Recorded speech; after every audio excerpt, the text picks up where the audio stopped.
Welcome to the State Hockey Centre at Royal Park in Melbourne on finals day for the Esanda World Tournament, and the two matches to be decided today, the playoff for third and fourth between the two teams on the field at the moment, New Zealand and the Netherlands, and later on today it'll be the final between Australia and India. Welcome, Ron Riley. Thanks, Peter. I think we're in for a tremendous day's hockey today, and especially the final between Australia and India. I think it's what hockey in Australia needs, with the two top sides, and an interesting game also this one with New Zealand and the Netherlands for third and fourth. New Zealand in the all-white with the black trimming will be running from left to right on your screen, and players to watch for: the number 10 Arthur Parkin. He had a tremendous game yesterday, and a danger man, the little number 3 up front, Peter Dargy.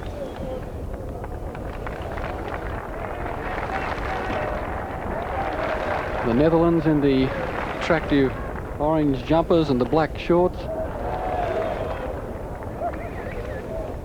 And we're seeing a few skills there down on the halfway line at the moment, and players to watch for in their side, the number 14, Roderick Baumann. He was kept fairly quiet in yesterday's match by the Australian team, but he's the leading scorer in the competition so far with 12 goals, and he's also the player of the series. The number 14, the big centre forward, Roderick Baumann, who also moves around the field quite a bit to see if he can get out of the clutches of any defenders that might have a hold of him. 2 periods of 35 minutes each way, extra time if the scores are levelled, and there's the pushback by the New Zealanders to start this playoff for third and fourth. Centre field, Van Teck. Netherlands on the attack straight away, but there's no one there right-hand side for the Netherlands. Into the circle and out. Robin Wilson back there in defence for New Zealand. There's Baumann. Crossfield that took a deflection, and it's still with the Netherlands. Pierik, proven to be very quick yesterday. We'll be looking for the same type of game for him again today. But now we're watching the Netherlands. Van der Haver punching it forward. In there is Den Hartog. Big, powerful defender, Den Hartog. Flash of sticks and the free hit just inside the Netherlands territory. Taken by their captain, Wout van Aspek. Very important game today for New Zealand especially. They've been in the wildernesses such in world hockey since their success in the Montreal Olympics, and it's important today that if they can get themselves into third spot, it'll be a great boost to hockey in New Zealand. Van Teck using that spoon forward that has been prevalent in the Netherlands play throughout the week, and Pierik looking to put his side onto attack in the early stages of this match. New Zealand have it, although not for long. New Zealand in this tournament lost to Australia 7 goals to 3 in their first match. They beat Canada 3-1. They beat England 3-2, Germany 3-0 to make it into the semi-finals. But yesterday, after leading India, after 25 minutes of the first semi-final, they ended up going down 3-2. Should be no trouble for Maurice Marquet. And the New Zealanders have a 16-yard hit. The Netherlands, on the other hand, they lost to India 2-1. They beat Malaysia 5-1, Pakistan 6-3, and they had a big win over China 8-0. They've scored 20 goals, 21 counting yesterday's goal in the tournament so far, and conceded 8.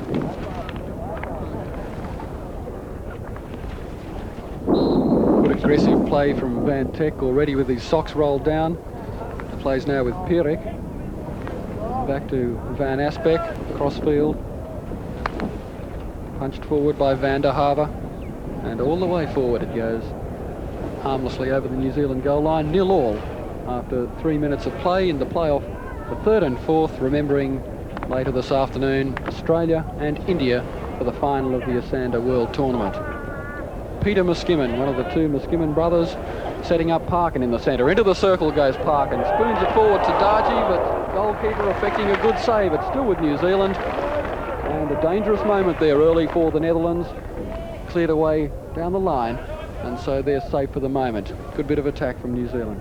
Parkin's been one of the form players of the tournament, actually, and again, he showed his skills in just neatly tucking the ball into a nice little lead from Dargy, and you know, it's excellent play then by New Zealand. Stuart Grimshaw with that sand wedge forward pushed New Zealand back onto the attack. And that familiar spoon down, as well clubbed down, but the stick was over the head. And Den Hartog restarts for Pierik. Kreuzer, who came on as a replacement yesterday, is on for the duration today if he manages to sustain form. Dargy to Miskimen, too far from Miskimen.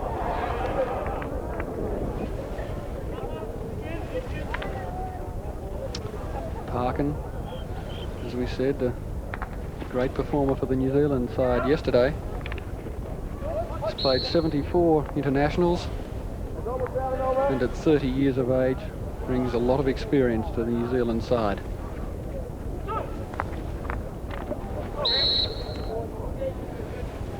Looking at two different styles in this game, the Dutch are playing a European system of 3 forwards, 3 midfielders, 3 defenders and a sweeper. New Zealand playing 5 up front, 3 midfielders and 2 defenders. So it's a contrast in styles, and interesting to see the different tactics that both teams do employ. McLeod and Miskimen back there on the New Zealand defence at the moment.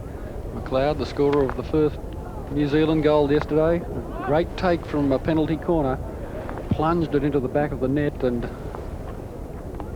the Indian side were caught with surprise after 25 minutes of that first semi-final. Now New Zealand on the attack. The quick Dargy trying to beat Hendrik Jan Koyman in the Dutch defence. Can't do so, and now it's back with Patel. Ramesh Patel, one of 2 Patels in the New Zealand side. They're not brothers. Brent Miskimen, at 26 years of age, is Peter Miskimen's brother, older brother, Peter Miskimen, 24 years of age.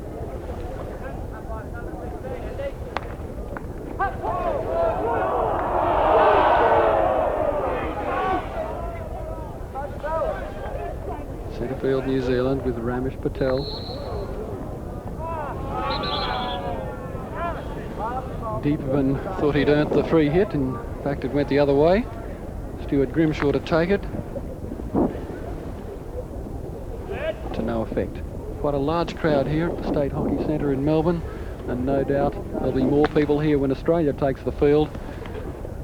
And near the end of yesterday's match with the Netherlands, great applause and great atmosphere as the Australians scored with not too long to go on the clock to register a 2-1 victory over the Netherlands. Pierik doing a lot of work early. Into the circle it goes. And Patel's back there in defence. Miskimen also. And Bouwman, the danger man for the Netherlands side. Well taken out by Parkin on that occasion, though.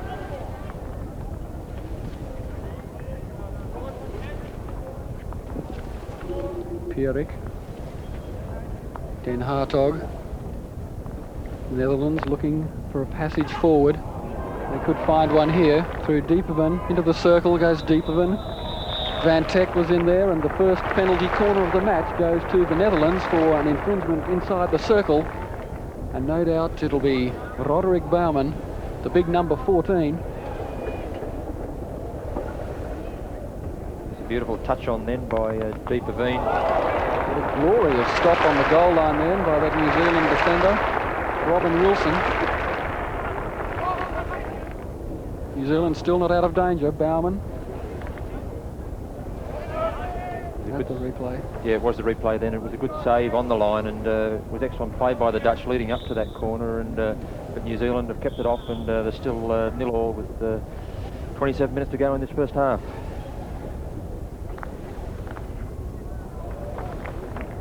Grimbergen. He's got a lot of pace down the right-hand side. We We saw him quiet for a fairly long period in the match with Australia yesterday. Perhaps he'll be in the action a little more today. He's got a lot of speed and forms a pretty challenging combination with Bowman up the front for the Netherlands. Grimbergen, good control on the stick, looking to force their way into the circle. Just held up outside, but they'll have the free hit. So the Netherlands putting some early pressure on, and Bowman converts a beautiful opportunity there, right in the circle. Plenty of time to take the stick back and fuzz that one home, and a glorious goal for the Netherlands. Yes, they're experts at set plays. It's Deepaveen just puts the ball across right onto Bowman's stick, who quickly pounds the ball away past the goalkeeper, and a beautiful goal in by the Netherlands.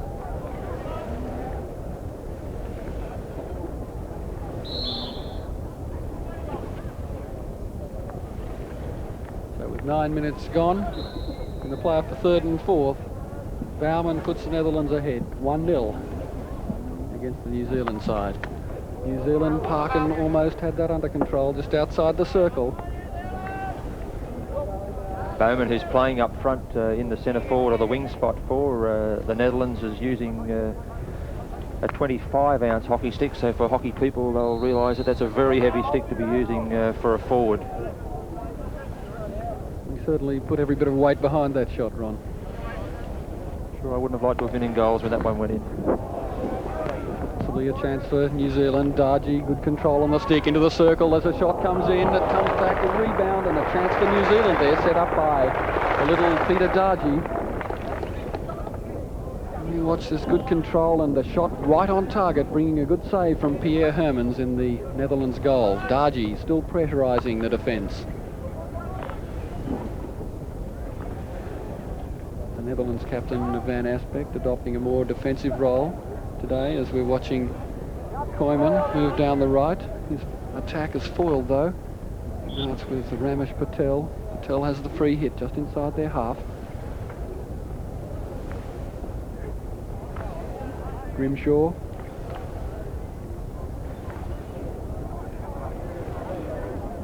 Bowman. Den Hartog on the ball.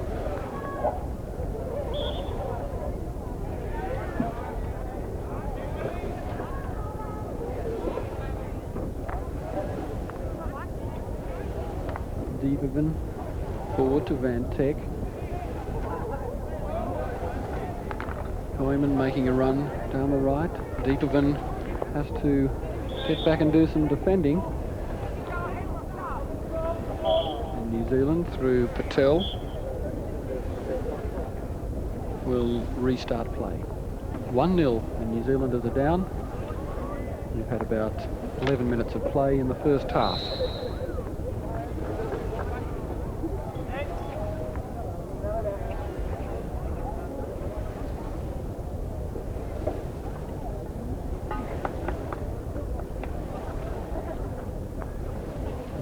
Patel back to McLeod. Patel up there. It's well taken by Grimbergen. Now this is Van Teck. New Zealand have it again. Cross field. Patel looking for Darji. Darji wasn't quite awake to that pass from Patel, although he might have another chance at it. Patel round his man to Parkin. Good control on the stick, trying to weave his way through at least 4 or 5 of the Netherlands defenders and earns the free hit, looking to take it quickly. Darji falls over in the circle. Probably just slipped on the AstroTurf. Bowman, good control, centre field. Making the run as Kreuzer. Bowman checks. Van Teck is in centre field. No one making runs for the Netherlands at the moment. Could fall fortunately for Grimbergen, it doesn't. And New Zealand allowed to get back in defence when Roderick Bowman found himself all alone up there. The corner taken. Lots of New Zealanders there, but they almost made a meal of it back in defence. The Netherlands still on the attack with Grimbergen. Deepaveen up there, Grimbergen, cross field, off the leg. Take it again, says the umpire. Take it back. Grimbergen. No way through there. Patel clears. Only as far as Deepaveen. He put in a rather optimistic hit into the centre. New Zealand are relieving, 16-yard hit. Brent Muskimen trying to work his way out. There's Pierik. Van Teck. Van Teck doing a lot of work for the Netherlands at the moment. They're forced to back pass. Darji pressurising. Pierik, left-hand side of the field, near side to our commentary position. Den Hartog forcing his way into the attack. It doesn't quite come under the control of Den Hartog, and a potentially dangerous situation is averted.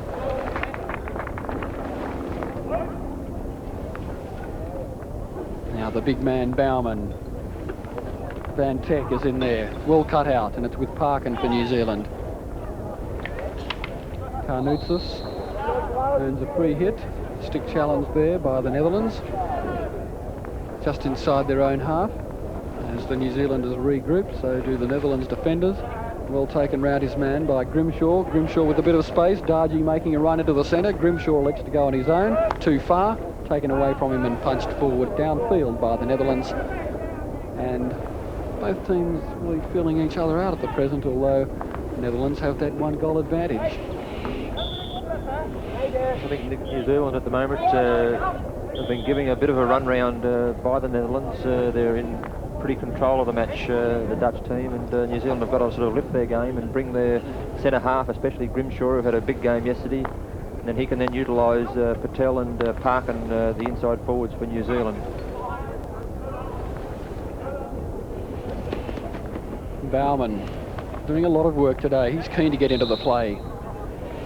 12 goals to his credit so far in the tournament, 13 with that one in this match. And it's with Baumann, left-hand side of the field. And Parkin looks to have been given the job to keep the big man in check when he's running from the midfield. Seems to be roving quite a bit today.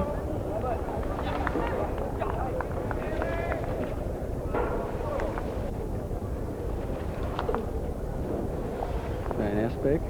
Back to Van der Haver. Grimbergen using his pace. Grant McLeod coming away with it. Grimshaw, centre field for the New Zealanders. Checks, Parkin's out wide with quite a bit of space. Teller's forward, Muskimen is right. Muskimen has it, good control from Muskimen into the circle. Danger for the Netherlands. Muskimen going right all the way.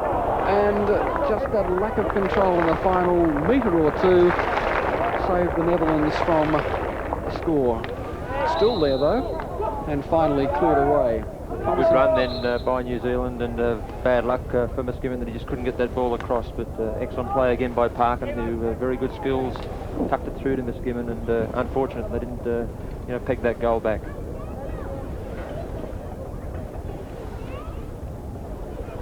Van der Haver selecting his option. Pierik.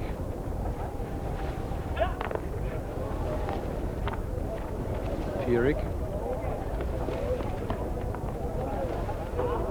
Now with Baumann. Baumann could go all the way if it falls well for him. Baumann's just stumbled, and a penalty corner has been awarded for deliberate breach outside the circle, and possibly New Zealand could be a little unlucky there, although Baumann did take a solid fall. Yes, I think he was brought down in that instance, and it was very close. Another yard inside the circle would have been a penalty stroke. Falls to Baumann again, cracks it forward, and the corner's been given. That went dangerously close. The ball on that instance was really moving, and I think it was neatly tucked around by McLeod, missing the left-hand post. Darji finding Brent Muskimen with a lot of space, or rather Peter it is. Back to Darji. Muskimen again. Trying to find Darji, can't do so. There's too many orange jerseys back there for the Netherlands. And play stops for that infringement. Restarted by Grimshaw. Muskimen trying to tuck it forward to Parkin, who was making a run, right-hand side. And the free hit to be taken by Brent Muskimen.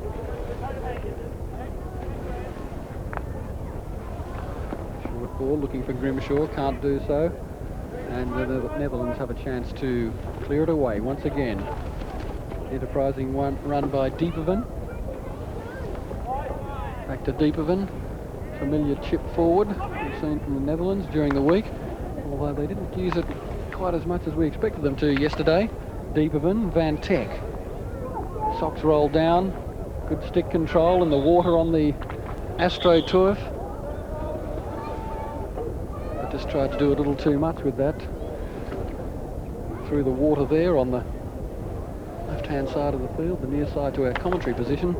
Remembering that the AstroTurf watered before the game to make it easier for the players, allowing them to grip their feet. If it's very dry, it gets very slippery. And also, if a player falls down on the field when it's dry, it can result in quite a nasty burn. Van Teck. There's no way through there, and he upends Grimshaw, who wasn't too happy about that. Parkin. Dargy. And back to Van Teck. Peter Muskimin coming back to do a bit of defensive midfield work, and now Ramesh Patel, centre field. Grimshaw beats his man quite easily. That's to nobody. And so the score after 20 minutes of play in the first half of the third and fourth playoff, the Netherlands 1, New Zealand 0.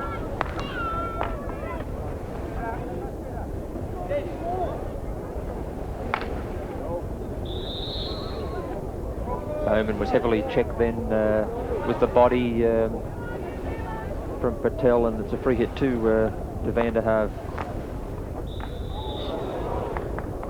Some juggling going on there between McLeod and Bowman. The umpire just has a word with the players, telling them to settle it down a bit. It's been quite a tame match as far as tackling is concerned. We've seen a couple of rough ones so far in the tournament. And it's now with the Netherlands back in defence. Van der Haver looking to push forward, can't do so. Dargy's in the way. Although the Netherlands will relieve with a free hit. Bowman now on the right-hand side of the field. He seems to be everywhere today. And doing a lot of work and doing it quite well. Van Teck controlling centre field for the Netherlands. Does a lot of work, Van Teck.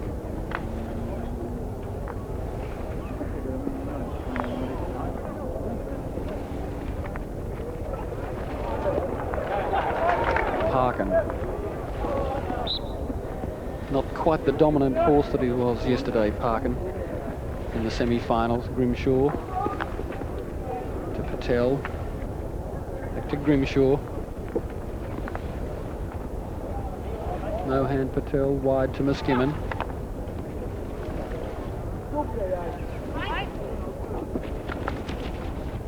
Good control from McLeod. Parkin's back there as well. Back to McLeod. And the Netherlands, a free hit just inside the New Zealand half. It's with Van Teck. Cross field he goes to Dieperven. Dieperven embarking on a run down the right and doing it quite successfully too in centre field. It comes off the foot, could fall kindly here, but just wide from Den Hartog. And really a golden opportunity. He even had time to trap that on his stick. But he elected to go with the first time shot. And he will be very disappointed with that. It was a good shot by the Netherlands, and the midfield trio of Dieperven, Van Heck and Hartog are really showing their presence in this match, and they're really controlling that midfield area of the game. There's too many New Zealanders there for Kreuzer just at the moment. Peter Muskimin forced to come back and do a bit of defending in midfield. It's Stuart Grimshaw. And now it's with Dargy.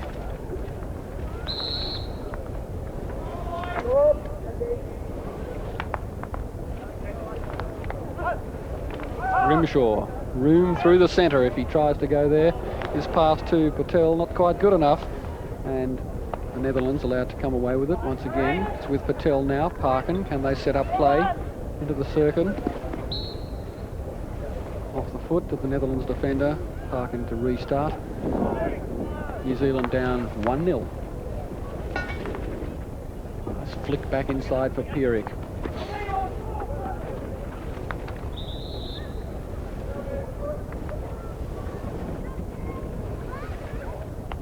Bauman. Now Parkin and Grimshaw, centre field for the New Zealanders. A long pass, an ineffective one too. Probably hoping Peter Muskimen was moving onto that ball a lot quicker than he was. But anyway, it puts the New Zealanders into an attacking position. And with 11 minutes to go in the first half of the third and fourth playoff, the New Zealanders are down 1-0, and the Netherlands are doing it quite comfortably. Deepervin. Bauman is robbed. He manages to earn a free hit. And forward it goes to Grimbergen, who misses that one, but the New Zealanders don't watch it. Kreuzer will sneak in there. And now it's Deepervin again. Clash of sticks. Free hit going the Netherlands' way. And where's Bauman? Bauman hanging back. And a corner. The result, Den Hartog will take this one.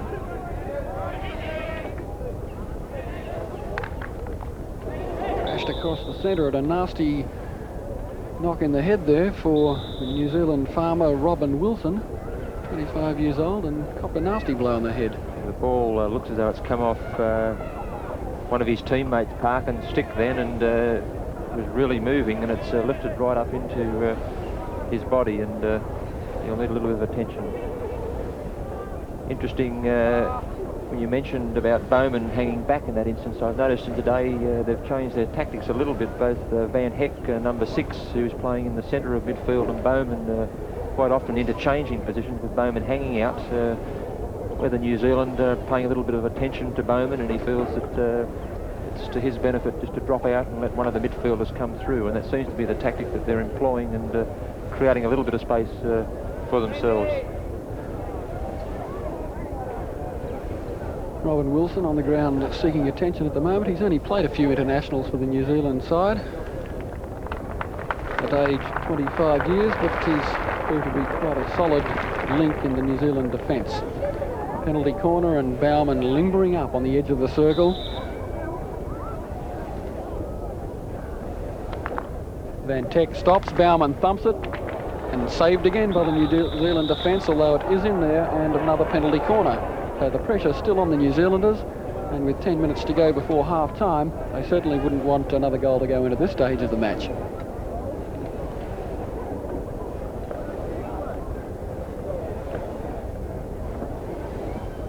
Grimbergen to Van Teck, and hammered just wide.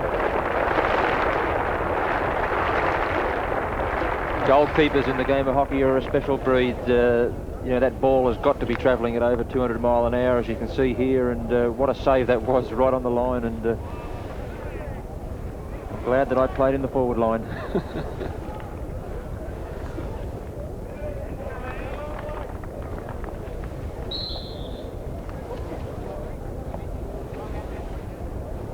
Ron Riley, an international career spanning 13 years, including 77 internationals.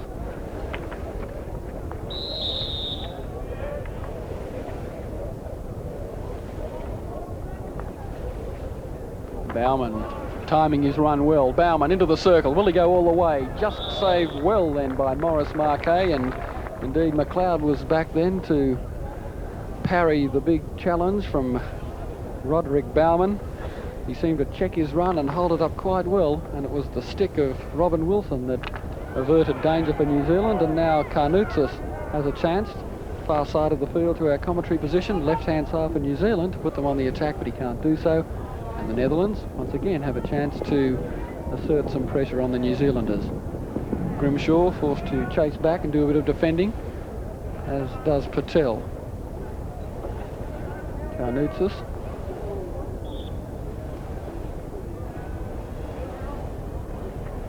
No hand Patel with the beard. And a long run there for Parkin. New Zealand players gathering in the centre. There's one, and a real chance. Can they get it in? Dargie's there. It's hooked away, trying Peter Muskimen hanging his head, a golden opportunity right in the circle.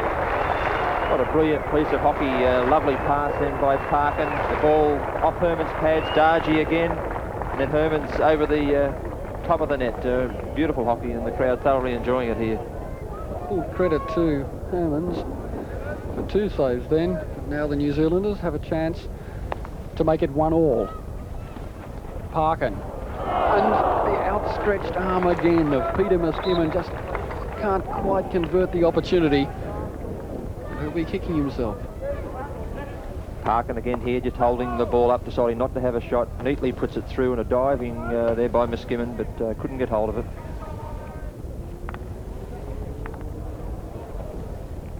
Den Hartog. Neatly forward to Van Teck. Van Teck decided to beat his man here, but Grimshaw was equal to the task, although the umpire says he didn't do it legally. And that charge from Pierik off the leg of Arthur Parkin, and so the Netherlands have a corner.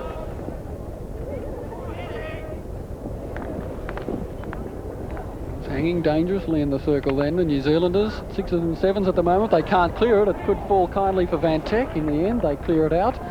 But quite a bit of hesitation there in the circle. Certainly not the place to hesitate. And the Netherlands still putting the pressure on.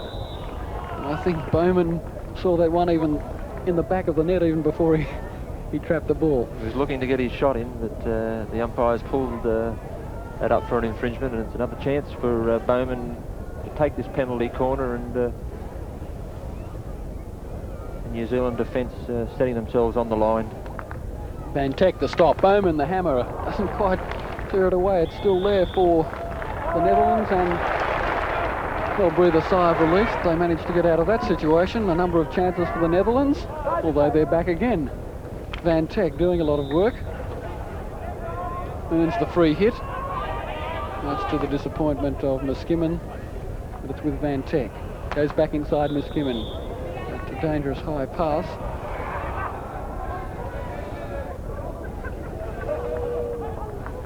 Parkin. McLeod. Cut out by Den Hartog.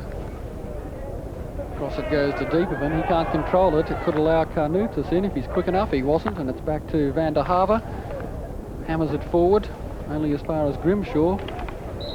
In there as well as Bauman. A clash of sticks. Grimshaw earns the free hit, and Parkin, a lack of control, and quite a number of stick clashes at the moment, forcing stoppages in play. Just when the New Zealand look as though they might be mounting an attack. Van Esbeck, Van der Haver spoons it forward. A little chip from the New Zealanders. A quiet passage centre field with 4.5 minutes to go in the first half. It's the Netherlands 1 leading New Zealand 0 in this playoff for 3rd and 4th.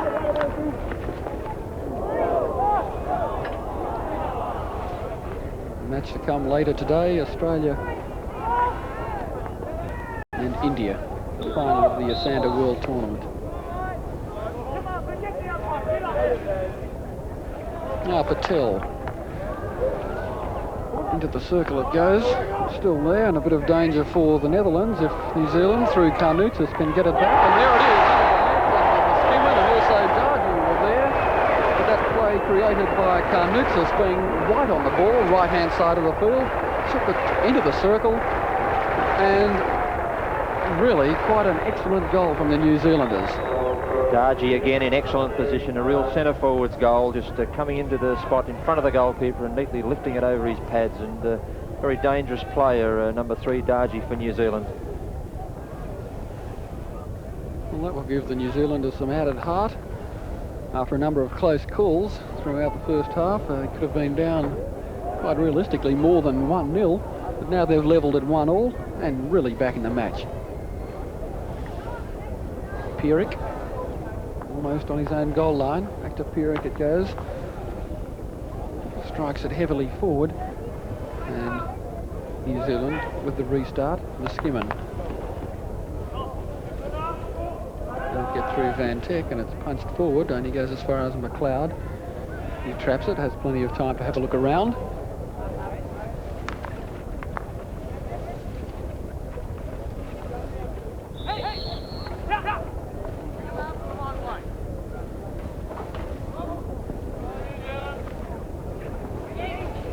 Pierik and Bouwman working a move, left-hand side of the field for the Netherlands. Bouwman, good stick control. There's a lot of New Zealand defenders there. Might find it hard to work his way through. Elects to go along the goal line. There are too many New Zealanders there, but he earns a free hit.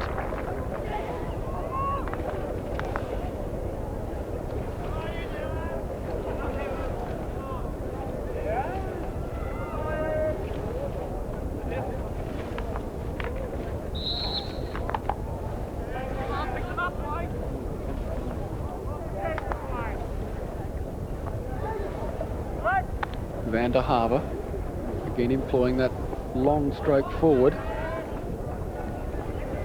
hoping to get his side into a more attacking situation. New Zealanders have it at the moment. Well cut out by Dieperman, centre field. Van Teck running onto the ball. Van Teck with a lot of speed up.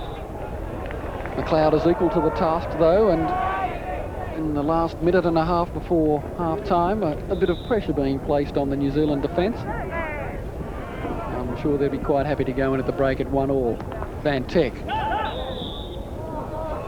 16-yard hit to New Zealand, and so they have a chance to relieve. And it looks as though that could be the score at half-time. 1-1 in this playoff, third and fourth. Sure, New Zealand, Peter, will be very happy with that goal, and I think, you know, we should be in for a good second half now, because it looked as though Netherlands were doing it easy, but they're back in this match, and very important for New Zealand to keep in touch with the Netherlands team. Van Teck forward to Kreuzer, who hasn't been in the play quite as much as he would have liked in the first half. Kreuzer came on as a replacement yesterday. There's Pierik as well as Koeman back there for the Netherlands. And so just under a minute to go. It's 1-1.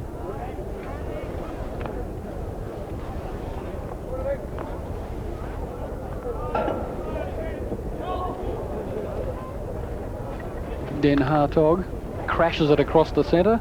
No one's equal to the task of trapping it. In fact, it probably would have given someone a bit of pain if it had connected with the body.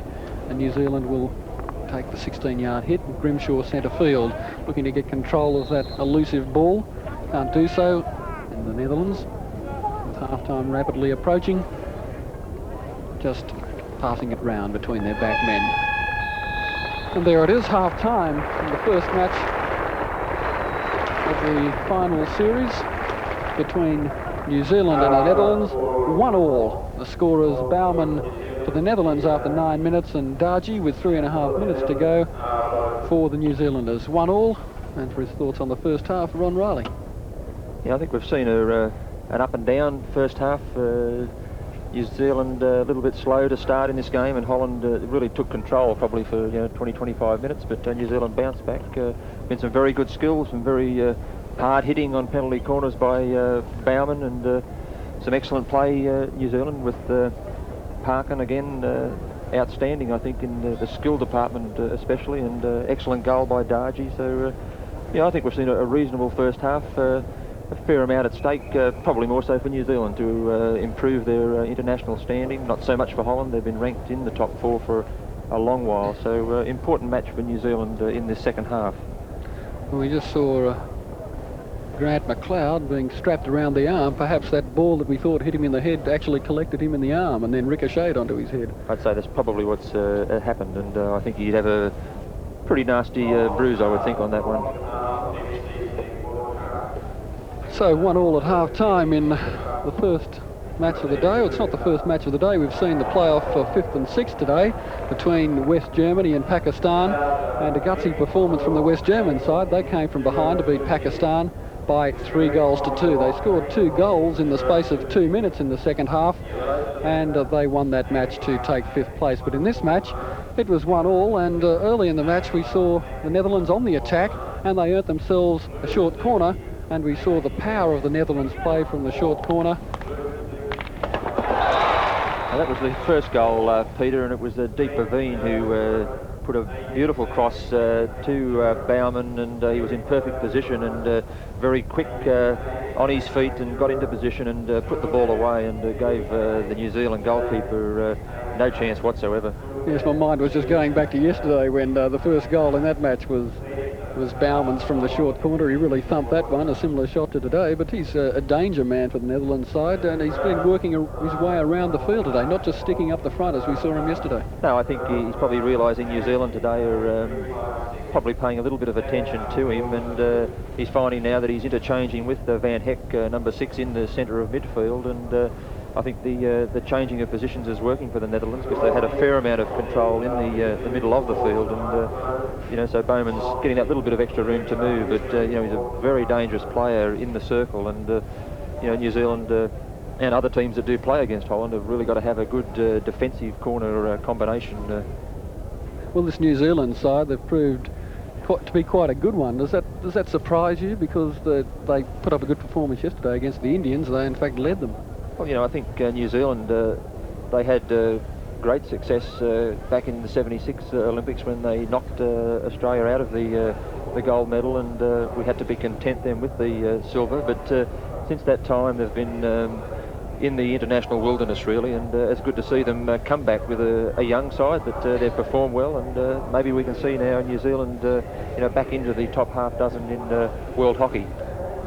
Well, they've got players like Arthur Parkin, and we see here a good piece of play from the New Zealanders working their way forward. Into the circle goes Carnoutsis, and back it goes, and Peter Dargy talking about good players. Speaking of Arthur Parkin, he's been around for a while. He's been around for a long while, Arthur, and but he's, I think, as with a lot of players in international hockey, experience plays a big part, and I think today and in the tournament he showed that his experience and skill is starting to stand out, and when he's got young players like Niskanen and Dargy, especially in the centre around him, they're relishing in perfect passes like that one, and I think Dargy's been having a field day on occasions, and he's a very effective goal-scoring centre forward. How do you see the outcome of this match? Do you think New Zealand can beat the Netherlands?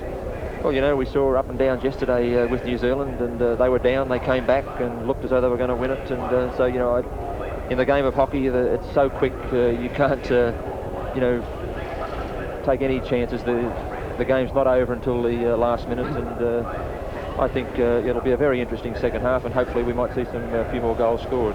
And later today, of course, it's the big one, the final for Australia. Do you think they'll beat India? That was the promoter's dream, really, the final between Australia and India, and they've made it. Gutsy win yesterday over the Netherlands, and are they good enough to take it out today? Yes, I think, to get Australia through to the final here, has been tremendous, and the boys have performed very well. India, again, were the form team of the tournament, undefeated. That was a surprise, I think. They beat their arch rivals, Pakistan, and Pakistan looked a little ordinary in this tournament, and India now have bounced back, so we may see India come to the fore in the top few in the world, along with New Zealand, and I would think Australia, should win this match. It's important for them now with their build-up to the Los Angeles Olympics. If they can get a victory in a world tournament like this, they must go on in the next 18 months to Los Angeles with an excellent chance of bringing home the gold medal. So I'm hoping for an Australia victory, as I think we all are, but it's going to be an excellent game. India, enormous skills up front in their forward line, but I think Australia can match them in that area, and Australia probably a little tougher in general play, and I think this today will get them through. Well, it may be a surprise to a lot of people, but why are Australia so strong in world hockey? They've been thereabouts for many years throughout your career. They were right up there, seconds, thirds all the time, just beaten in the 76 Olympics by the New Zealanders. Why are we so strong in hockey? To be quite honest, Peter, it's an amazing sort of a situation when you consider in Australia we have very poor facilities for hockey. A sport that's ranked as Australia is in the top 3 in the world, we have to play on, to be quite honest, disgraceful conditions. We have here in Melbourne, a beautiful hockey stadium, and we also have an AstroTurf in Perth, but the other states have fallen way behind, and these two stadiums in Perth and Melbourne were built with federal and state government funds, so it's of great credit to the West Australian and the Victorian governments, along with the federal government, have supported hockey in this state, and I think it's a sad reflection that the other states in Australia, can't match this type of facility. And I think since the Montreal Olympics we had great success there, and the Australian public got behind hockey, and I think since then we've seen tremendous interest in the game, and whenever it's been televised, and I'm sure this weekend's creating tremendous interest throughout Australia, and I think that's helped to boost the game. And we've seen here this week that hockey is an entertaining spectator sport. We've had enormous crowds here, a full house today, and I'm sure there'd be more people here if the stadium was bigger. So I think the interest is there, and the general public in Australia are right behind hockey, and if we can improve those facilities, hockey will be one of our top amateur sports.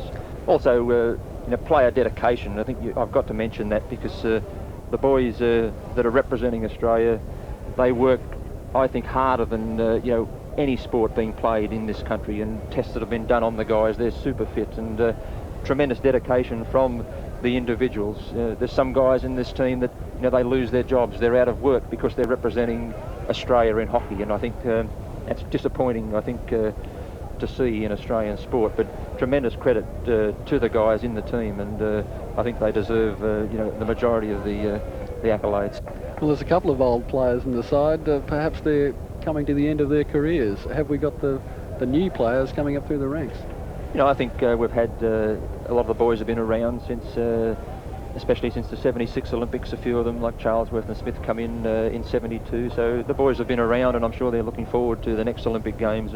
But we've got some very good young players in Australia, and I think Australia is looking very promising for a long while to come. And I think once these guys probably give it away after the Los Angeles, there might be 5 or 6 changes in the side, but we've got very good replacements to come through, and Australia will always, in the foreseeable future anyway, be right up in the top in world hockey.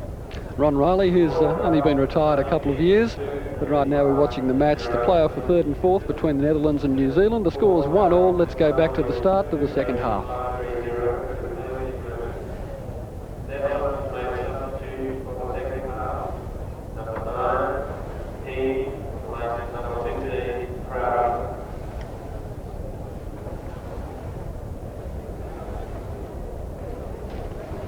And a replacement in the Netherlands side, number 9 Hein, on for the number 15 Kreuzer, and that was the replacement the other way round yesterday.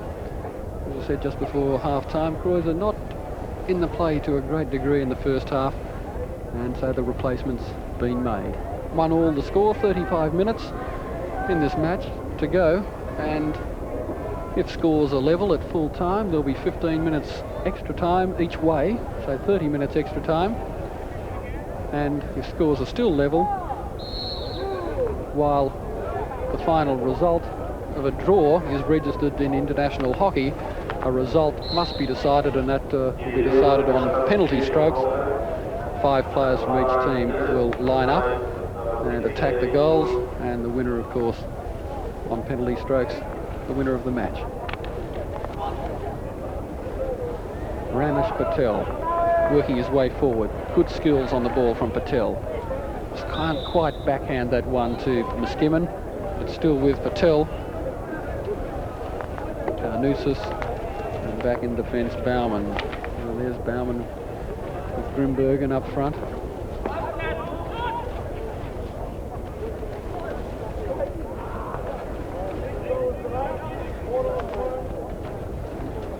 Parkin, very watchful, centre field, to Brent Muskimen.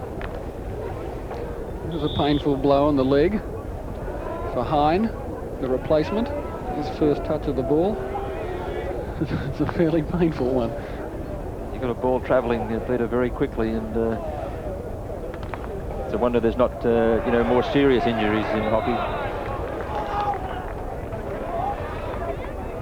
Players wear pretty heavy protection around their legs in shin pads and different sorts of guards, so that they're fairly well protected in that area. Parkin confronted by a cluster of the Netherlands defenders, and that goes all the way through them. Did you ever get any serious injuries during your career, Ron? No, very few actually. So, you know, I was pretty lucky. But surprisingly in hockey, it looks a dangerous game at times, but there's not many serious injuries at all, mainly just sort of bruising and that type of thing.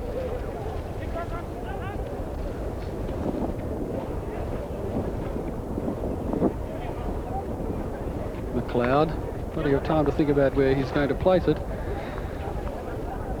It's Mohan Patel, couldn't control it, and that gives the opportunity for the Netherlands to move forward. And it was Van Teck in there, and now it's Deeperman, challenged by Ramesh Patel. Patel comes away with it, and the Netherlands again in control.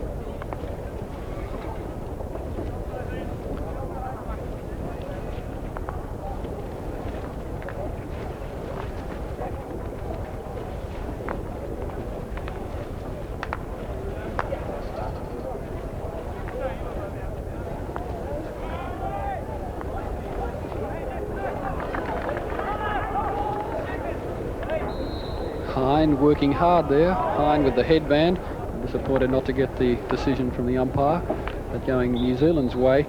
New Zealand attempting to force their way out of their own territory with the score at 1-1 and 3 minutes gone in the second half. High flick forward. Well controlled there in defence by Van der Haver, and the Netherlands just outside their 25-yard line with Van Teck. Purik. Den Hartog, not quite enough pace to get onto that one, although a challenge by the New Zealander is penalised in the free hit in an attacking position to the Netherlands, quickly taken by Den Hartog, and almost a chance falling there to Koyman. Didn't quite have it on his right side, looking to get the shot in, but it's still there with the Netherlands, and an opportunity for Grimbergen. Crossfield well stopped by Van Teck. Didn't have time to get the shot in as two New Zealand defenders were there. Grimshaw and also Patel. A penalty corner is the result. And Grimbergen to Van Teck, and then Baumann. It looks to be the order. Still there. Kreuzer diving all over the ball. Couldn't quite get the shot he would have liked in. And New Zealand surviving another moment of anguish there as a very, very good penalty corner attack of the Netherlands, just failing to net that opportunity. Brilliant save in by Marquet. He had it on his pads, just lost it for a little minute, but cleared it. Another shot then from the Netherlands, but saved again by Marquet and put away. Well, in goals, the reflexes just have to be so quick to get those heavy pads moving. Do goalkeepers ever have a great deal of trouble moving the heavy pads into position, or are they light pads? No, they do a lot of, no, they're fairly heavy, but they do a lot of training, sprint work with their pads on over short distances, and there's a lot of reflex work that they do practice, and if they haven't got that sort of a skill, well, they just don't make it in top class hockey.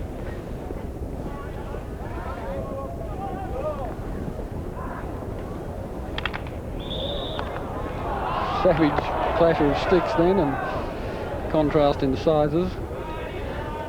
Netherlands defender Van der Haver on the small Dargy. In centre field it's with Van Teck. A bit of space for Baumann. Van Teck looking for Baumann. The overhead pass has found him, and Baumann moving well, right hand side, crashes it across the centre and just out of the reach of the replacement player Hine. In there as well was Grimbergen. With Parkin to McLeod. Good ball forward to Dargy. Dargy checks. And Parkin making a run, but that's spoiled. Dargy in there with Van Teck battling away. Now it's with Deeperman. Wide to Van Teck, and a rare occasion of no control from Tom Van Teck. With Den Hartog. Centre field for the Netherlands. 1-1 the score. Still some pressure being applied. Baumann still roving. Wasn't a good pass from the big man. And now it's with Carnoustas. Dargy not interested in that for the first moment. Tried to get it on the comeback, couldn't quite do so. Carnutzis has it again. Although there's hardly any New Zealand attackers up there at the moment, Carnutzis waiting quite some time before electing to find Patel. Can't do so. Deepvan comes away. It's a good tackle from Patel, who in turn has a good tackle effected on him by Van Teck. And Van Teck, confronted by two New Zealand defenders, earns the free hit. Koyman back to Van Asbeck.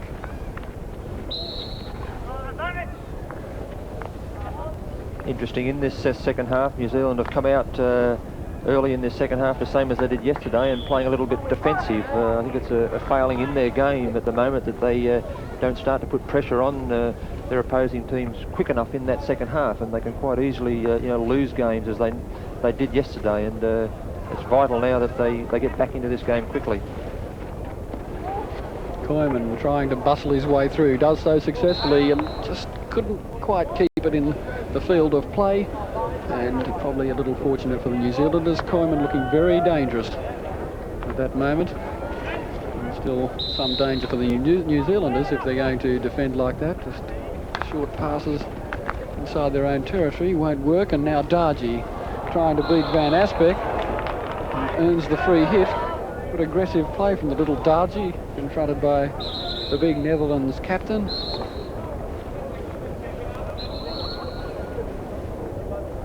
The umpire just readjusting the position of the free hit, and it's to be taken by Mohan Patel.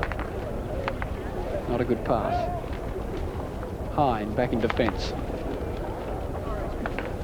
In turn, not a good pass from him. And just a reasonably quiet passage of play here with the score at 1-1. Play off third and fourth, and we've had 9 minutes of play in the second half.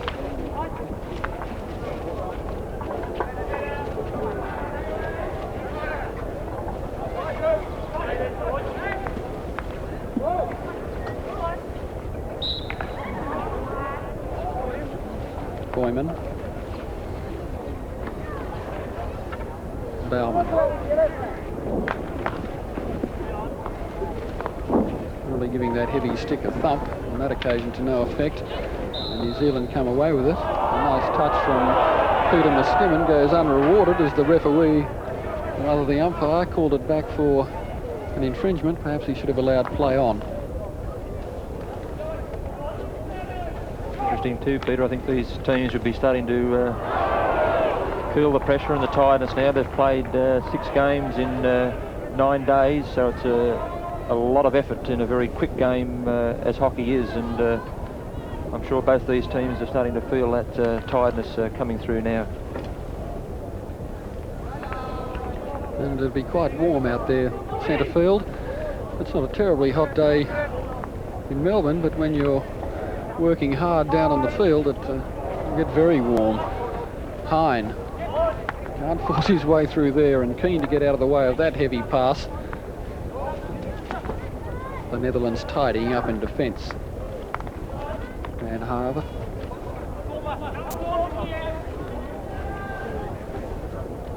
Mohan Patel. A long run for Peter Muskimen. He might just get there. He does so. Looking to beat Pierik. Comes off Pierik's foot. Still there. Chance for the New Zealanders if Muskimen could see where the ball was. He took his eye off it for a fraction of a second. And some pressure for the Netherlands as the New Zealand side mount something of an attack. But that comes to an end. Muskimen then coming over from his right wing spot, and that's the sort of play New Zealand's got to do, interchange a few positions and try and get the Dutch defence into a little bit of confusion, and it may open up a few gaps for them. Pierik. No way through there. Muskimen trying to get away from his opposite number. And in centre field, it's Ramesh Patel. Muskimen can't get through there as Van Teck makes a good tackle, and Grimbergen pacily down the left. Can he get into the circle? He does. A chance for the Netherlands. Just moving a little too quickly for the number 9 Hine. And a good piece of play set up by Grimbergen, and he's very quick. Excellent skills from Grimbergen then, and especially controlling that ball with one hand, and that's no easy thing to do. And nice play then by those two. Now we're watching Deeperman. All trapped in the centre for Van Teck. It doesn't quite fall for him. It came off his leg, or some part of his body, in fact. And the umpire says a free hit. Parkin, right-hand side of the field for the New Zealanders, inside his own territory. Some aggressive play then from the Netherlands. Parkin told to quieten it down a bit. He probably had a few words to say.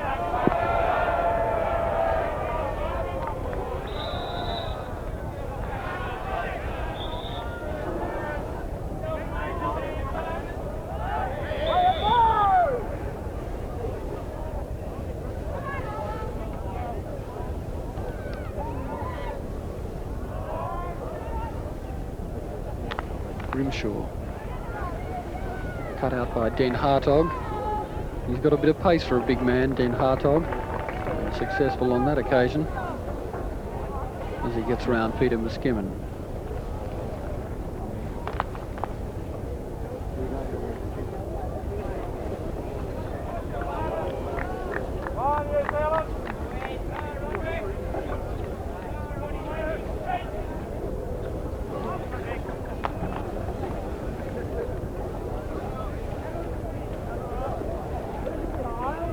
McLeod had plenty of time to see that one. Trapped it well, played it forward nicely to Muskimen. Muskimen tried to beat Pierrick, who proved to be too good on at that moment. And it's now with Parkin, a veteran of the New Zealand side. Grimshaw has it taken away from him by Bowman, well centre field. Bowman looking up, good control on the stick, very watchful. So is Robin Wilson, as he knows the skills of this man. Bowman back to Van Teck. Van Teck to Deeperman. Deeperman sees Bowman and an excellent long ball cross field. Bowman, this could be danger for New Zealand. Checks, comes back in centre field. A couple of the Netherlands players, but Bowman can't quite get it across then, and he's penalised for that piece of play. And the big Roderick Bowman looking very dangerous, moving left-hand side of the field. Cloud wasn't going to take a backward step then, and he give Bowman some of his own, I think, in that bit of play. And Muskimen's having a few words to say to Bowman as well. And now it's with McLeod. Cut out well then by Den Hartog. Van Asbeck and Parkin having a battle.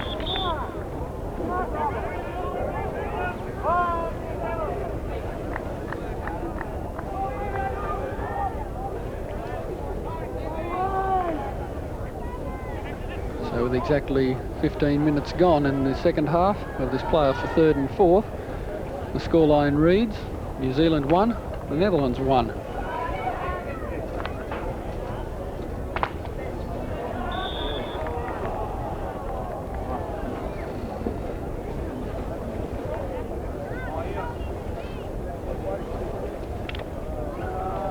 Deeperman.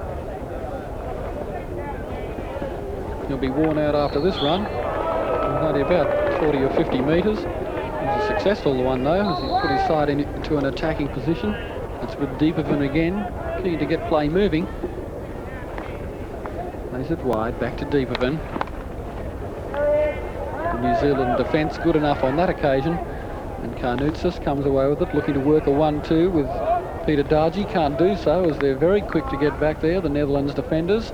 And it's with Den Hartog. Muskimen and Carnoutsis. Carnoutsis, can he get through? Can't quite. No penalty for the stick challenge. The play still moving. Grimshaw. Centre field. Patel. Wide it goes to Dargy. Looking to set up the number 9, Peter Muskimen. The younger of the Muskimen brothers can't do so. And another stoppage in play with the score at 1-1.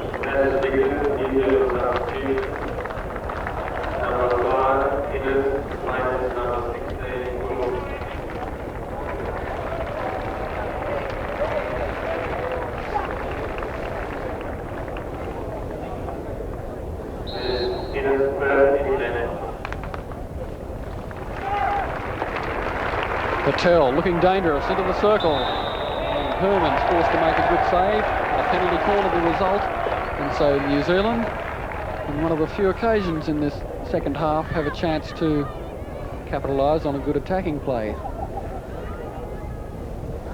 It's number 6, McLeod, up to take this penalty corner, and this will give New Zealand a good chance here if they can get a clean stop and let McLeod have a hit. McLeod clubs it home. It was too high. Or was it? Yes, the ball was too high then. It was dangerous play, and very lucky for the Netherlands player on the line that he did get down underneath that ball. Oof. Oof. I'm glad he's got good eyesight.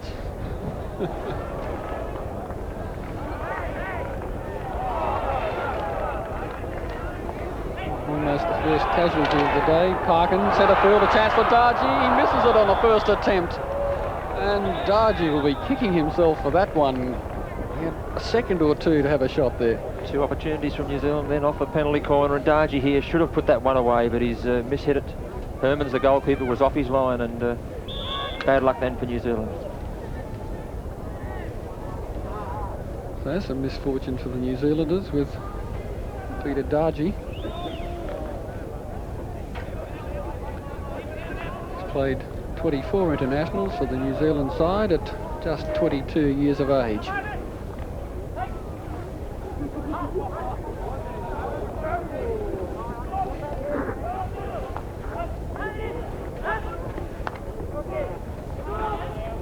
New Zealand, after that promising attack, forced to do a bit of defending. Mohan Patel, the one called on to defend. It's with Grimbergen. Grimbergen again. He just tries to do a little too much on occasions, Grimbergen. There certainly was no way through there, and that play allows New Zealand a chance to move again into an attacking situation. Van Teck with the socks rolled down. Signals that he was at fault on that occasion. And a chance for Darji, moving confidently. Can he go all the way into the circle? He can't, but the New Zealanders have a free hit just outside the circle. But that challenge on Darji, and Ramesh Patel is to take it. It'll be interesting to see what they do here. A short one, looking for Parkin. Parkin wasn't ready for it. It was too hard for him, and a wasted opportunity for the New Zealanders.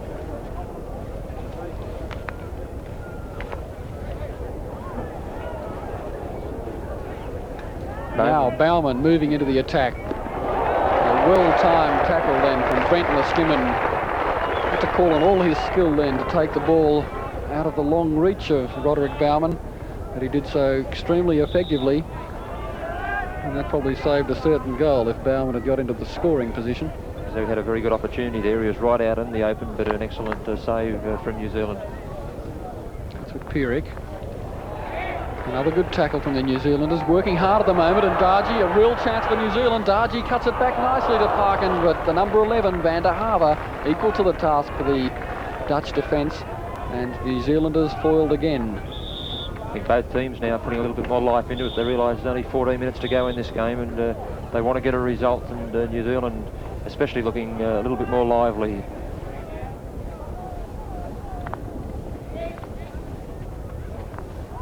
Deepervin, nice touch off for Den Hartog. He wasn't quite up with the play. That was well read by the replacement Innes.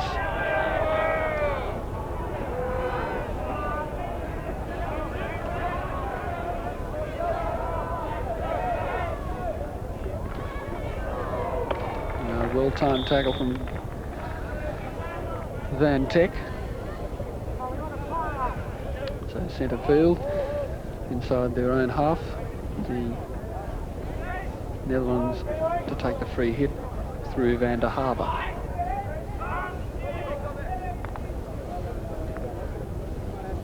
Right to Deepervin. Pierik moving up into the attack. Hine is there as well. Bauman's right. It goes to Bauman. And well read by Innes, the new player from the New Zealanders, 22 years of age.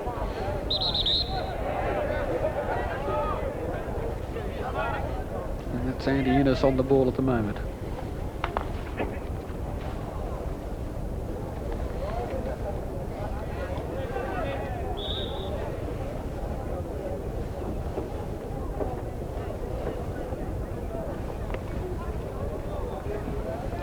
Pierik.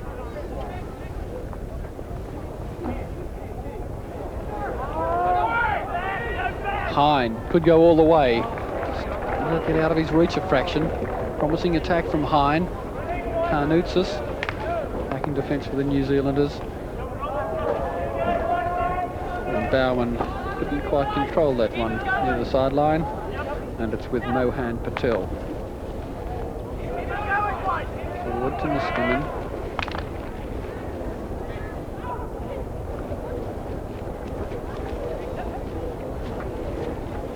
And Aspect with the lob. A nice bit of control then from Martin van Grimbergen, right-hand side of the field. He was rewarded with a free hit for the New Zealand challenge. Van Teck will take it. Deeperman's there. And quickly taken. The umpire thought the better of allowing play to go on that occasion, and a free hit to be retaken by Deeperman. The Netherlands really in an attacking position at the moment. Cut out for the moment though. It's still there. A chance for the Netherlands. It's Van Teck trying to burrow his way through the centre. Can't do so. And the New Zealanders, a long, fairly aimless hit downfield, but it puts them back into the right half of the field anyway. With 11 minutes to go, the score: New Zealand 1, the Netherlands 1 in the playoff for third and fourth. The match to follow here this afternoon in front of a big crowd here at the State Hockey Centre in Melbourne. The final of the Esanda World Tournament for 1982. India and Australia. Grimbergen's brought down. The umpire allowed play to go on. Maybe he should have pulled it up then. I thought Grimbergen was tackled unfairly. But the umpire, of course, close to the action. It's back with Van der Haver. Finds Den Hartog in a lot of space. Den Hartog goes wide. It's with Hine. Hine into the circle. Can he get his shot in? Had plenty of time to get his shot. Probably a bit too slow getting the stick down on it. It's still there for the Netherlands, and lack of control then in the goal-scoring position, but it took quite a bit of time to decide to shoot. Yes, I think Hine in that instance should have got his shot in a little bit quicker. He had plenty of opportunity and just hung on to that ball a little bit too long. Now it's Den Hartog. Cuts it back well. Baumann here on the shot and clubs it home. Good save then from Maurice Marquet. Probably was a little obscured with that, and that made the save all the more meritorious. There was the shot, and it came, and a pretty valuable save. Lightning reflexes then by Marquet, and another powerful shot by Bowman, but excellent save.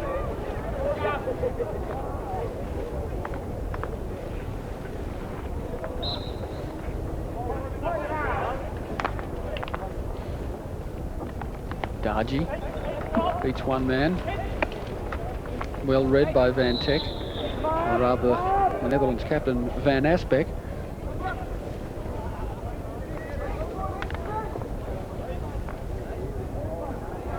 And now it's with Pierik. 29 internationals for Pierik. Hine with the headband. Will he get a chance to have a shot this time? Can't beat them all. Hine's adding a little bit of life to the Netherlands forward line, and he's looking dangerous on occasions, but just can't finish that ball off. The New Zealanders content to club it downfield for the time being to get it out of the danger zone and to attempt to mount some sort of attack on the Netherlands defence. They did some minutes ago, but it's been quite some minutes since we've seen the New Zealanders on the attack. 9 minutes to go, 1-1. The scorers in the match after 9 minutes, a field goal from Roderick Baumann. And with 3.5 minutes to go in the first half, Peter Dargy converted an excellent New Zealand attack. 1-1 at half-time, and it's still that way. Carnoutsis, attractive stick work, left-hand side of the field.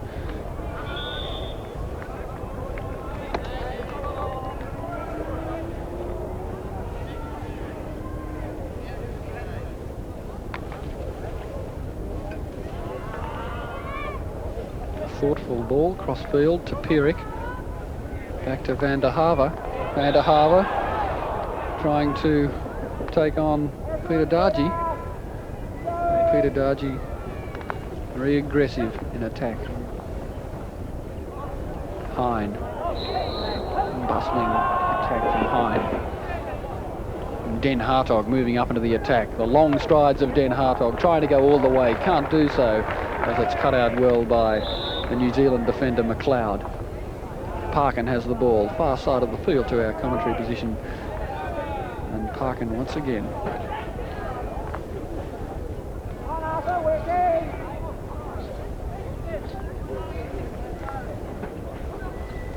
Hine. Van Teck. There's Bauman looking dangerous out wide. Will it come to Bauman? It's still in there for Grimbergen. Bauman almost begging for that ball in, just outside the circle. On his right side, Van Asbeck has it. Elects to pass back.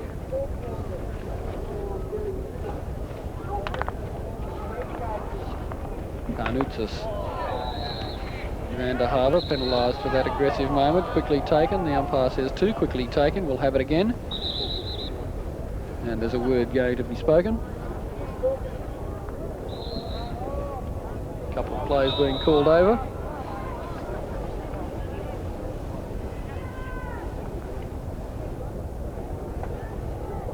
And his hand into his pocket.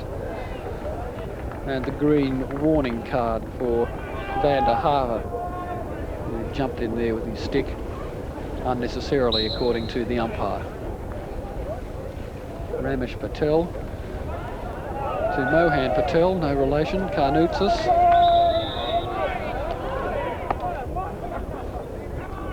Van Teck, Grimbergen couldn't quite get the pass he wanted to Hine, allowing New Zealand to take possession of the ball again through Miskimen.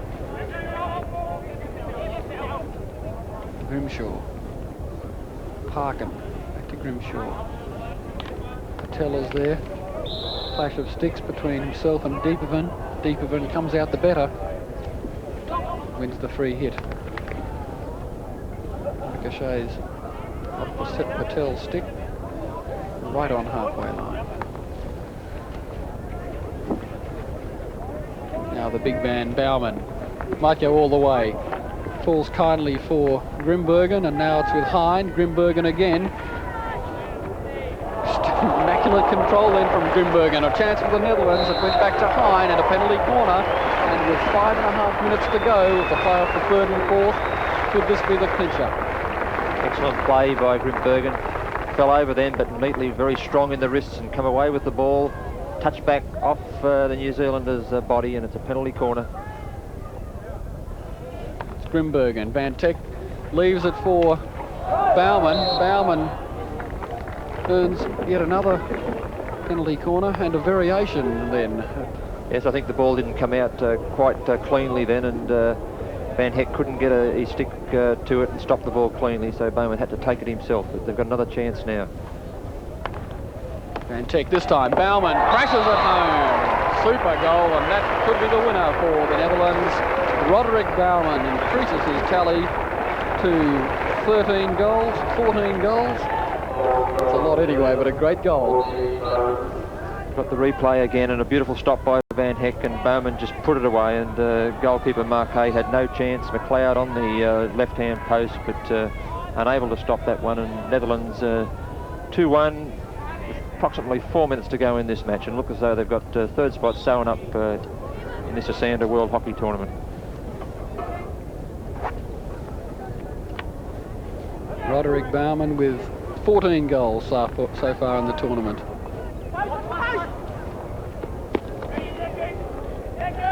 11 in the preliminary rounds, 1 in the semi-final yesterday and 2 today. Great performance, and indeed he's surely earned the Player of the Series award that will be presented after this match, and also the award for the leading goal scorer. I think the nearest goal scorer to him is about 8 goals behind at this stage.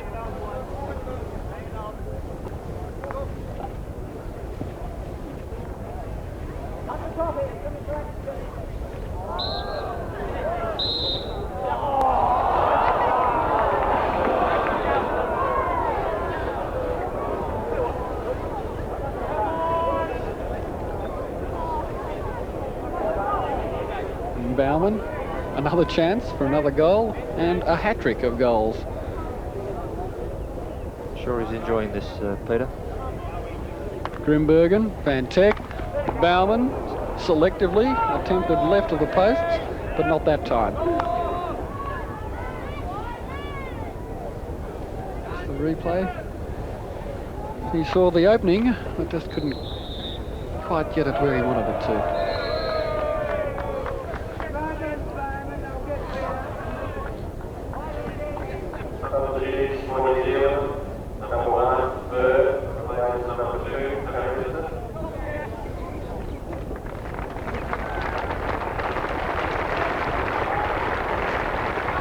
Well, Burt will have 2 minutes and 52 seconds to score 2 goals. Or at least one, to force the match into extra time.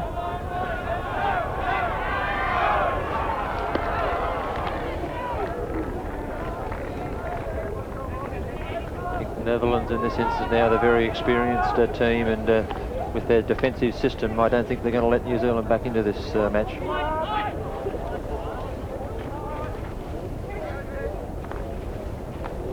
And in fact, they might add to it as Grimbergen forcing his way into the circle. Just couldn't get the ball at the right moment. And it's still there for the Netherlands, though, with Koeman. New Zealanders forced again to defend in the later stages of this match. Back there is Patel. So is Innes. 42-year-old Andy Innes, the replacement player for New Zealand. Watch that Grimbergen incident there. Grimbergen went round his man well, and good, brave goalkeeping from Maurice Marquet.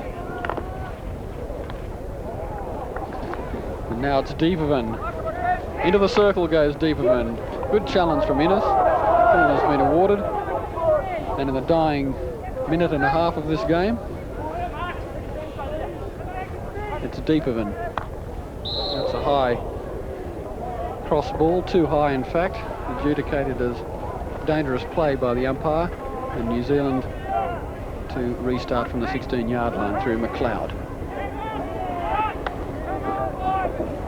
All the way forward to Parkin. The last chance for the New Zealanders with a minute to go on the clock. Parkin to Patel. Patel, can he get the shot in? Parkin's there. A penalty corner's been awarded with just on a minute to go, and it's New Zealand 1 and the Netherlands 2, and the last opportunity for the New Zealanders. A changeable game. New Zealand look as though they're out of it. Parkin up in attack, and a chance there, but they've forced the penalty corner, and with 46 seconds to go, New Zealand a chance to get back into this match. Now it's Dargy, McLeod and Parkin. The trap will be from Parkin. Looking for a replacement player, Burt, and he almost scored that equalising goal then. In fact, he probably should have.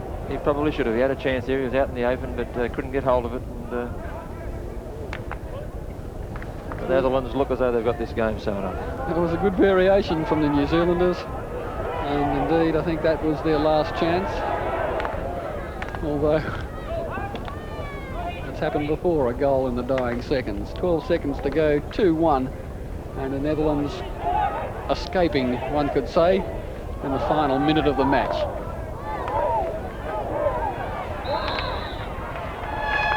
And there it is, it's all over. The Netherlands end the tournament in 3rd place. A big performance today, and a great performance from Roderick Bauman. Goals in the 9th and 66 minutes. And New Zealand, the lone goal scorer, Peter Dargy, with 3.5 minutes to go in the first half. Ron Riley. Yeah, I think it was a reasonable sort of a game. Not a great deal in it for these teams, bar getting, either 3rd or 4th position, but naturally they both would have liked to have been playing in the final. But the game a little bit dull for the majority of it.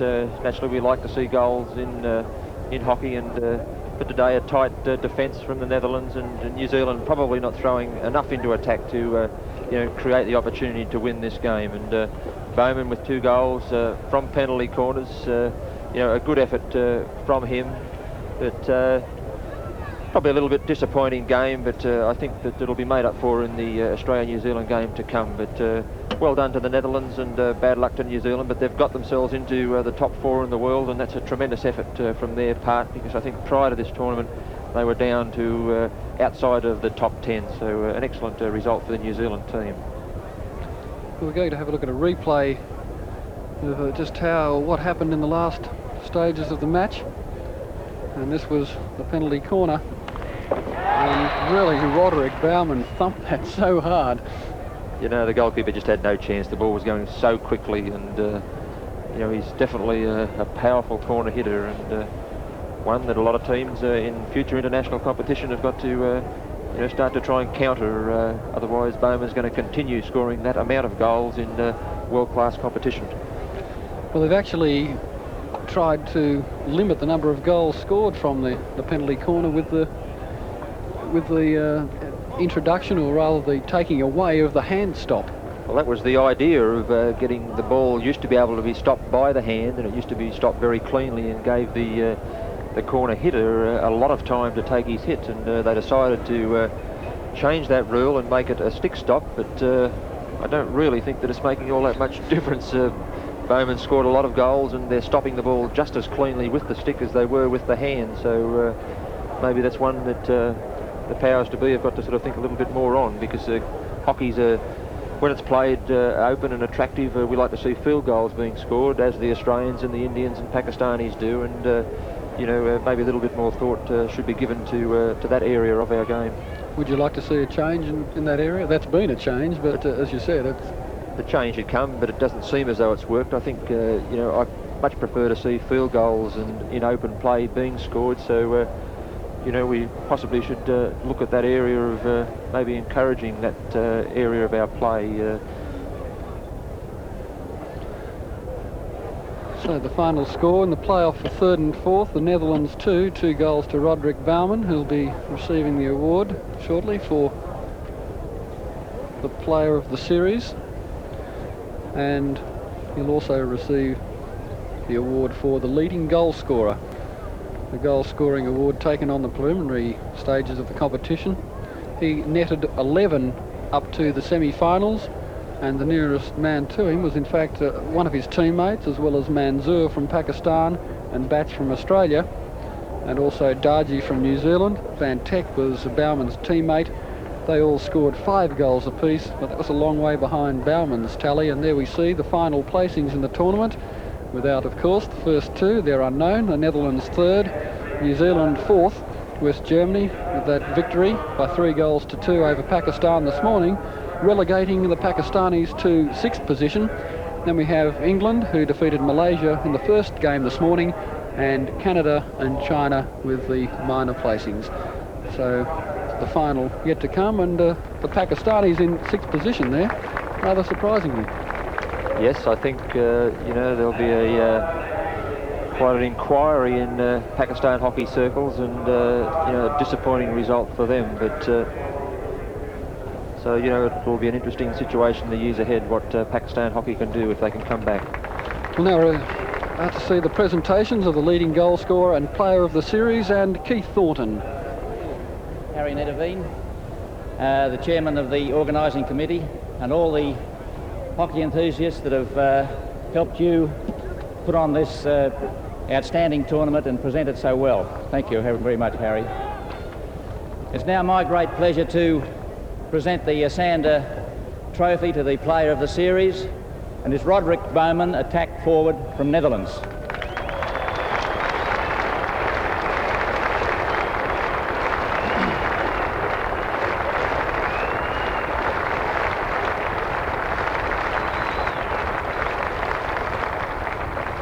Congratulations, Roderick.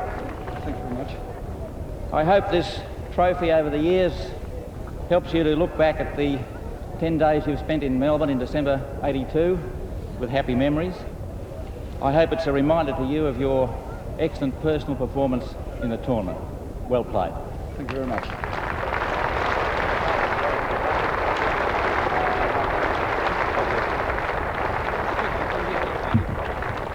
Now, ladies and gentlemen, we'll have to ask Roderick to stay here, because on behalf of BMW, they've been great supporters to us. that Rodriguez won the top goal scorer of the tournament too. So Mr. Netterveen has the pleasure on behalf of the BMW company here in the state of Victoria. Mr. Netterveen.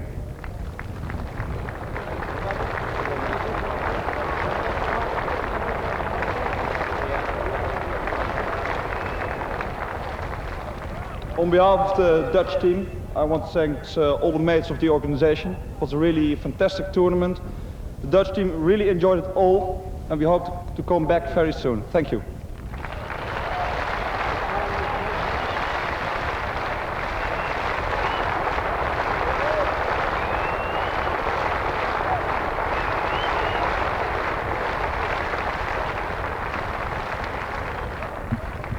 Now, ladies and gentlemen, it's a tremendous thrill to have Mrs. Laura Levy here, the wife of the late Frank Levy, who was a wonderful father of hockey here in the state of Victoria and in Australia. In 1956, Frank was the leader of the tournament, as you know, in the Olympic Games, and it's great to have you here, Mrs. Levy, and a great thrill for you. Thank you. Ladies and gentlemen, the Frank Levy Memorial Trophy for Fair Play Cup has been won by the People's Republic of China.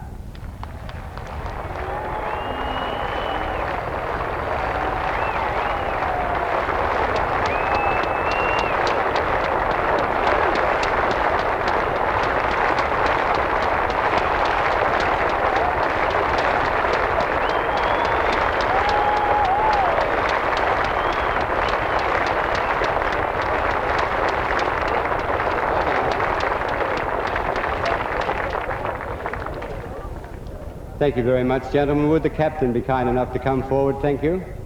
The captain? I don't speak Chinese. This is right.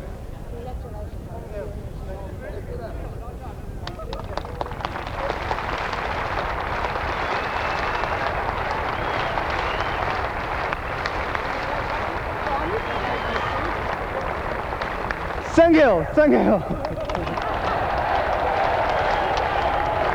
Wave to the crowd. Yeah. Thank you very much, Mrs. Levy. It's delightful to have you here, and you're very kind. Thank you very much. Yes, we're very honored. Thank you, ladies and gentlemen, very, very much.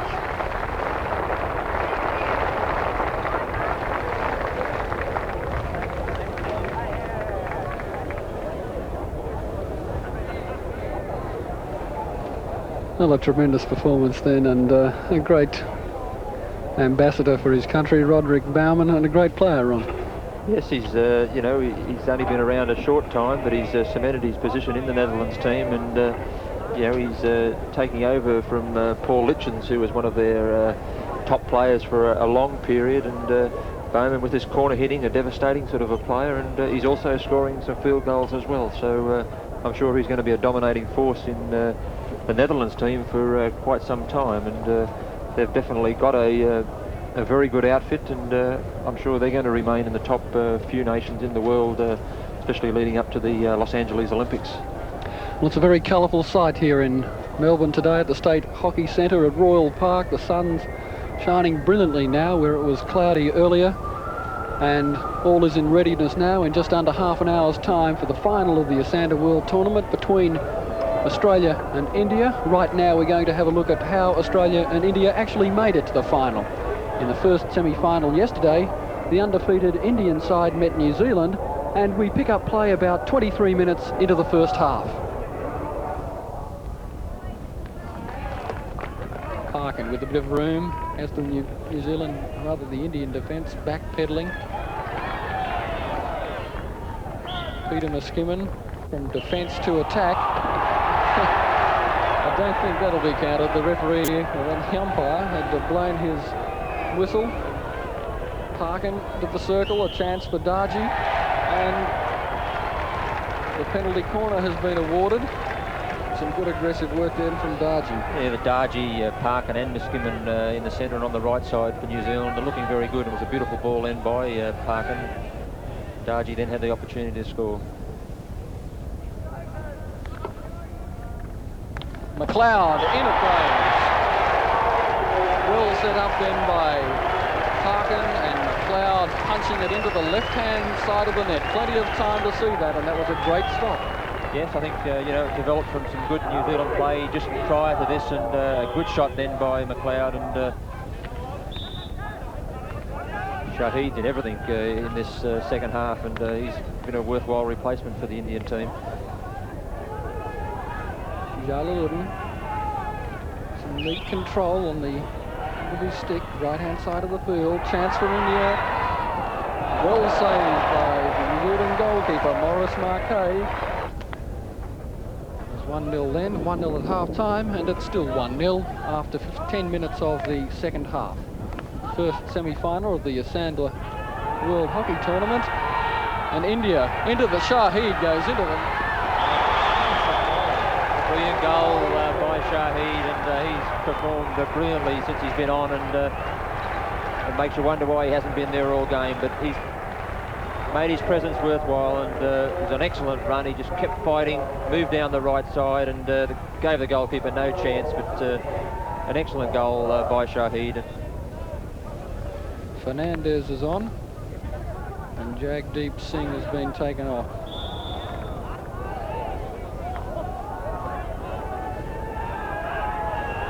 Shahid.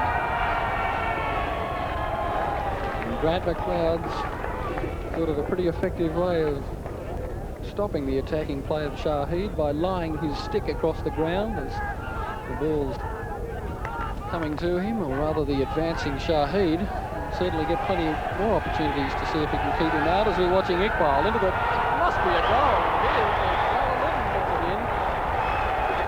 New Zealand at the moment have no one up front or no one anywhere near that position, and it seems strange. They're down. They have to get onto the attack. I think it started, Peter, about 10 minutes into the second half. New Zealand started to defend a little bit, and they're paying the penalty for that now. They needed to come out and still attack in the second half, but...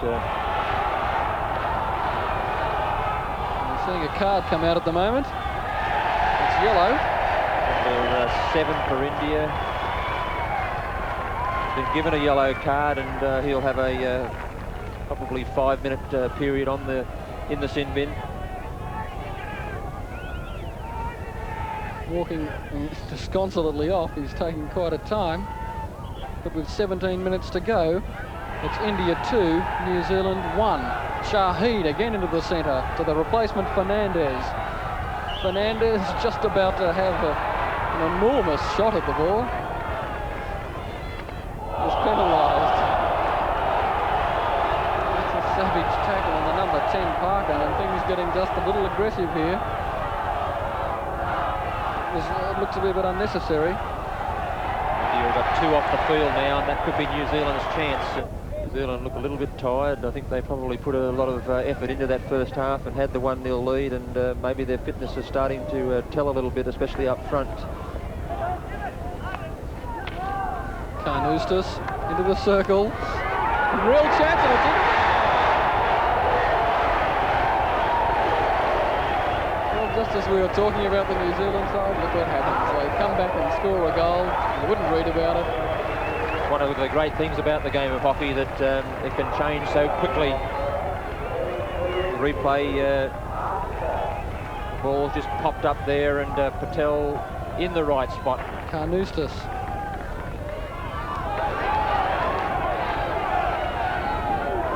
The goal scorer, Ramesh Patel. New Zealand looking dangerous. Peter Muskimin, Ramesh Patel, and Carnoustas, along with the replacement Burt. Another chance for New Zealand. The Indian defence just seems to have gone to sleep for a moment or so. Patel has sort of snuck in there a couple of times now, and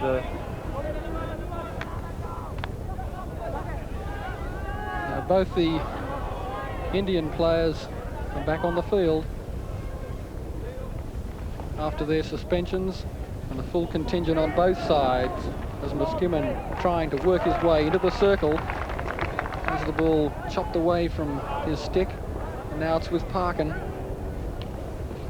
There was no way through there, although he does earn the free hit. Takes it too quickly. The umpire says, "That wasn't the spot where I called the foul. Take it again." Muskimin to Carnoustis. Across the centre, real chance for the New Zealanders. And unfortunately for Ramesh Patel, just lacking that bit of control. Really, Nice, it could have been 3-2. It was a nice cross then, and a chance here, but beautifully saved. And a very quick passage of play comes to an end, although not for long. Jalaluddin working the ball nicely, cut out by Parkin, who's been called on to do a bit of extra work in defence, and now it's with Iqbal. Iqbal right into the circle and earns the penalty corner. So at one end, New Zealand, the penalty corner. Parkin not making the most of it. He was back in defence on that occasion, but he wasn't the infringer. As India attempt to make it 3-2. Solid shot comes in, and it's in through the legs. And so the penalty corner makes it 3-2 to the Indian side with just on 7 minutes to go. And jubilation. And that was the final score in the semi-final yesterday between India and New Zealand. India 3, the victors over New Zealand 2. And while it was a promising effort from the New Zealanders, the Indians at times did look very dangerous, Ron. Yes, I think the Indian forward line, especially in the latter stages of that game, really showed some, dominating skills, and I think it's something that Australia today is going to have to counter. Although I notice in their lineup today, both Ali and Gomes are playing, and I felt that India looked far stronger in the second half yesterday when they brought on Shahid and Fernandez, and I'm a little surprised that they're not in their first lineup. I'm sure they're going to come on during the game, but I think it's to Australia's advantage that they're off the field, and I think it could be a small blunder by the New Zealand selectors in this stage, because both Ali and Gomes were struggling, I think, in the first half. Well, it was probably maybe Shahid isn't quite match fit. It's possible that's the reason, and he may come on at half-time to replace Ali, the same as what happened in yesterday's game. We'll wait and see. In the second semi-final yesterday, Australia took on a Netherlands team that had eliminated the Pakistanis, and a tough match was expected.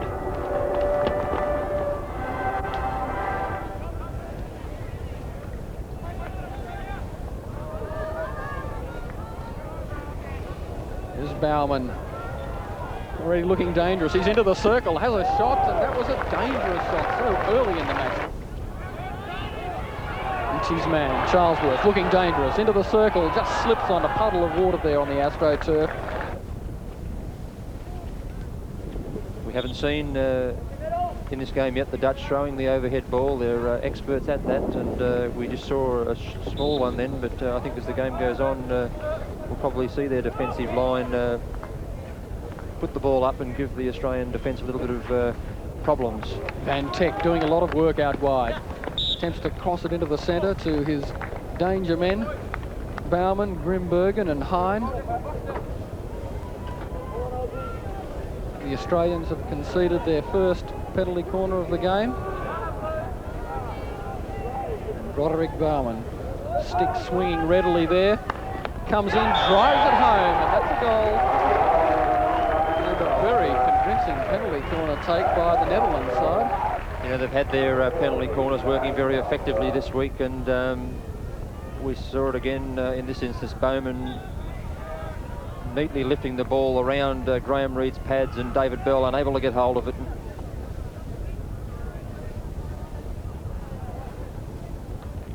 Charlesworth, a couple of quick raps with the stick, a despairing dive, and a body check from Jim Irvine after he'd seen his Australian captain fail with the attempted tackle. The Australians come away with it through Hazelhurst. Still plenty of Netherlands defenders back there.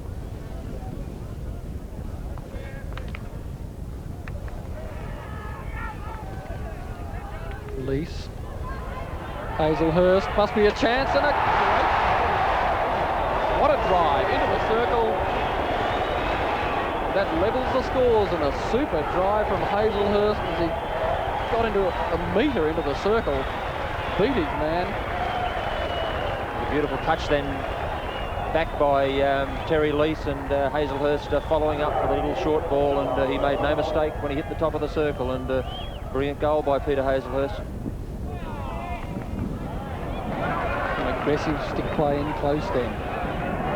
Right into the circle. Must be a chance. Cleared away then as we saw Trevor King all the way. Beautiful run then by Trevor King. He's a player that's developing in this Australian side, and what a brilliant skills that he had there, and very unlucky not to just keep control of that at the last minute. And Hermans for the Netherlands cleared, but was in the air, and it's a chance for Craig Davies for Australia, who's come up now. Davies in Holland earlier this year was very effective on his corners, but in this tournament to date hasn't scored many, but he has his chance. Davies, goalkeeper, making a very gallant save. The umpire calling it up though. He was out a long way early. I think you'll find, and Graham Reid may have to do this too for Australia, the goalkeeper trying to run the hit down.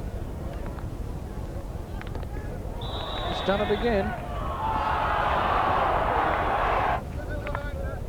Hazelhurst had the ball taken off him by Van Teck, and it's with Hine, the left-hand side of the field. Hine with oodles of time, and a dangerous situation for the Australians. A long drive across the centre of the goal mouth. Proves to be harmless. Baumann into the circle, looks to beat his man. Colin Batch will take this one. In the centre, a chance for a shot. Hazelhurst, who's in there, Leese is there, just wide. And now this could be trouble for the Australians. A chance for the Dutch, still there, cleared wide, and really an amazing piece of defence then from the Australians, considering that they almost left Baumann in the clear. A brilliant save in by Trevor King, lunging out and deflecting it. Grimbergen, still with Grimbergen, and a penalty corner it will be for a deliberate obstruction. Bowman up to take the penalty corner. And real danger for the Australians, one thinks. It was with Baumann now, but well saved. Crossfield to Irvine. Always with the head up, looking for his options. Bell is there. Neat stick play from Bell.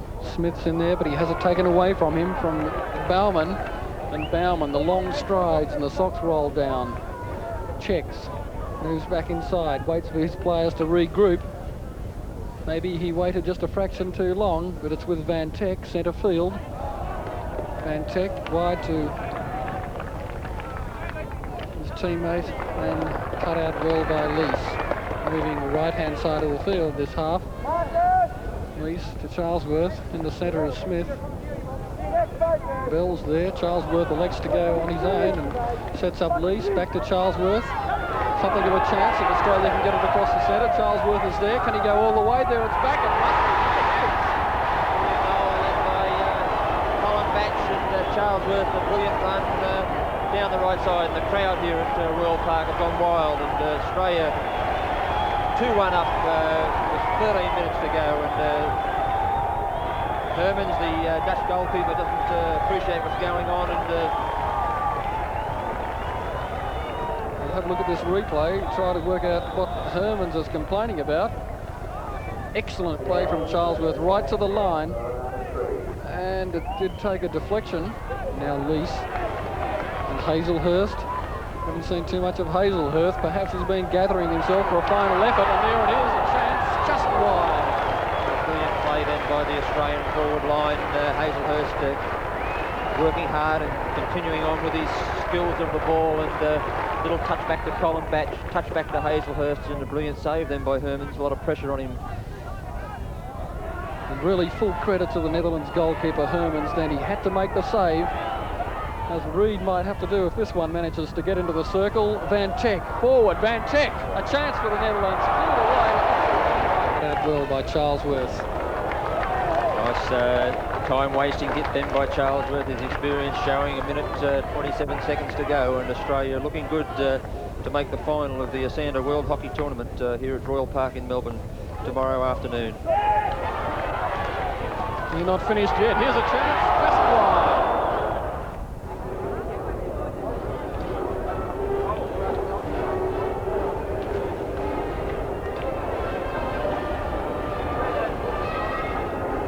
Okay, we'll go down to Peter Wilkins now with the player of the series, Roderick Bowman. Thanks, Ron. Well, we're getting sprayed with a bit of water down here as they're watering the AstroTurf just before the big match. But with me on the sideline, the leading goal scorer in the series and the leading player from the Netherlands, Roderick Bowman. Roderick, congratulations. You look like you like scoring goals. Yes, I like it very much, and I enjoy it very much. Well, one thing that was noticeable was how damaging the side was on the penalty corners. Do you work on that a lot back home? Yes, we work quite a lot of it on it, especially my club. We train quite a lot of it, say 1.5 hours a week. And I understand you carry a fairly heavy stick around with you too. Is that, have you always done that? Yes, I've always done that. Well, I started playing with it when I was, say, 21. But I play with a 25, but it's not too heavy. The difference between a 19 and 25 is only a few ounces. And how old are you now? I'm now 25. And what do you do when you're not playing hockey? When I'm not playing hockey, I'm studying at the University of Rotterdam, economics. And you enjoy that? Well, I enjoy more playing hockey. And what about the hockey today? Did you feel you had the match won all the way through? Yes, I thought we were stronger and deserved to take the third place. And how do you think the final will go between Australia and India? Well, I think Australia will beat India quite easily because they've got a very strong team, and with the home crowd they will cheer them up. So I have confidence in the fact that Australia will win. Did you think you should have won the match yesterday? Yeah, we were a bit unlucky, but I think Australia was the better team in the final. No complaints? No complaints at all. Anyway, great to see you out here and scoring goals too. You've been a great crowd pleaser, and good luck for the rest of the year and your career. Thank you very much. Roderick Bowman, and for the time being, it's back up to Ron Riley in the commentary box. Well, I think I'm sure Australia would hope that they can win today's game, and the Netherlands feel that can happen. But I think it's going to be a very interesting and attractive game of hockey, and the big crowd here today at the State Hockey Centre in Royal Park, I'm sure are going to be in for a first-class exhibition. Both teams play open attacking style, and probably Australia a little bit tighter in defence, a little bit tougher in defence than the Indians, and I think this will probably carry them through in this match. But hockey's an interesting game. A team gets a little break and anything can happen, and India, the once almighty India, never beaten in international competition up to the 1968 Olympic Games in Mexico City, and nobody could get anywhere near the Indian side. But Australia's been very dominant, and yet again today in another World Championship final, and will today be the first time that Australia wins a world title, and I think that they can do it, and it'll be great for Australian hockey with the Los Angeles Olympics coming up very shortly. If the team can get that victory today, I'm sure it's going to hold them in good stead for the next 18 months, and they can go on in Los Angeles and win that elusive gold medal. Well, Roderick Bowman being pretty diplomatic about the result yesterday. Possibly they were a little disappointed with that final, the winning goal by the Australians with a few minutes to go, where it took some sort of a deflection as it went into the net, but he thought the Australians were the better team. I think you were right there. I know the goalkeeper for Netherlands, Hermans, was a little bit upset with the decision, and it was very difficult to see that one. The umpire was right on the spot, so I think that it was a fair goal, and naturally Australia wasn't going to give it away anyways. But a very interesting game coming up, Peter. Yes, it'll be interesting to see the Australians' tactics to start off with. They looked very good in the second half yesterday against the Netherlands when they just kept going at them and at them. It took really that goal to liven things up a bit. There was a lull in the second half of the second match there. Yes, I think when you play the Netherlands, and the same thing happened in our playoff for third and fourth, they're a defensive side. They don't like coming forward a lot, and teams sort of get caught into a lull and tend to start playing the Netherlands type of game, and that's something that you can't afford to do when you're playing that side. And Australia fell into that pattern for a little while, but quickly got out of it, where New Zealand today just didn't get themselves out of that area. But today against India, we won't see that happen, because it's both completely attacking styles, and we'll see a very fast, open, very skillful game of hockey. In your day, the centre forward was a very prominent member of the side, and in fact that was a position, it was a set position. You were up there and your job was to score goals, which you did, but now it seems that the centre forwards are almost going out of the game. They're more a roving type of player. Do you think Australian hockey or world hockey is suffering for the lack of that, or is it just a cause of marking on the players? I think what happened in world hockey when the Dutch and West Germany become dominant in the top few in the world, we saw a lot tighter marking system, and we found that our Australian forwards were marked tightly, and this made it very difficult. But I think it is sad to see that we aren't scoring more field goals, and I'd like to see that come back into the game, definitely. And I think today with we will see that sort of up-front attacking style of game. But I think it's probably a little bit disappointing that the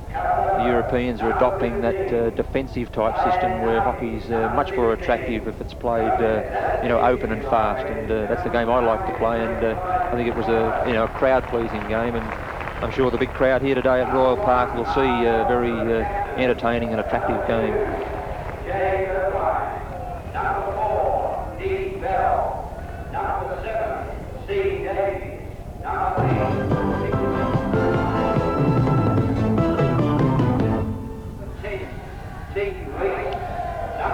So we're only moments away from the start of the Esanda World Tournament final, coming to you from the State Hockey Centre in Melbourne. A glorious afternoon and the promise of some more outstanding hockey between Australia and India.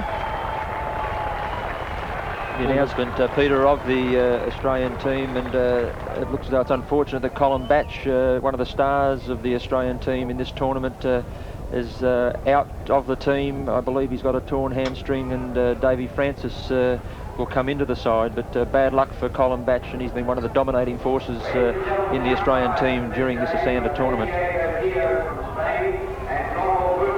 And the Indian side, as we said, without that player who made such an effect on the game yesterday when he came on, Shahid. We could well see him at some stage during today's match if the Indians fall behind. His skills on the ball, absolutely tremendous.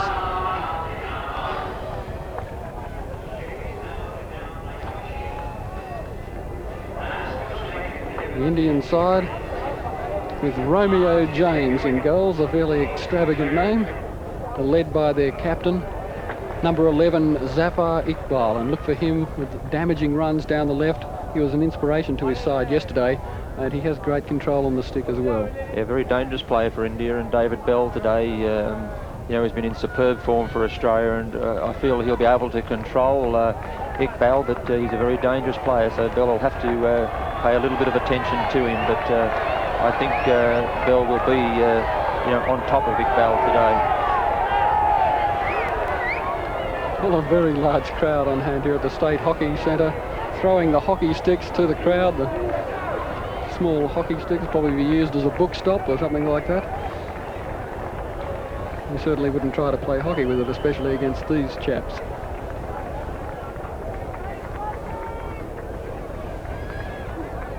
Australia, who have been ranked in the top few in the world for a number of years now, since probably the Montreal Olympics, and we just haven't been able to crack that big one. But the boys have been performing extremely well, and they're a very professional bunch of people, and I'm sure today that they can sense their chance that they can get on top of India and win their first world tournament, and it'll be a great thing for Australian hockey with the lead up to the Olympics, and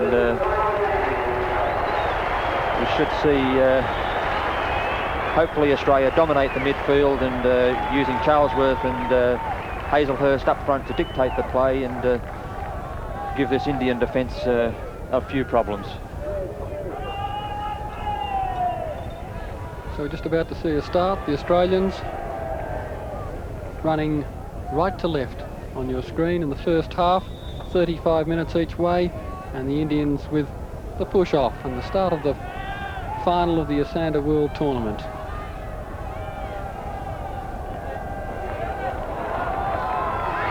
And it's Ali trying to bustle his way through the centre immediately for the Indians, and a challenge is rewarded with a free hit out wide to Jalaluddin. Across the centre and danger already for Australia. Ali not quite getting onto that one, although it was travelling at some pace. Now it's with the Australians. Dave Francis showing his hand early. There's Hazelhurst and wide to Lease. King. And there is Charlesworth with the headband, taken away by the Indians, with Ali doing a lot of work early.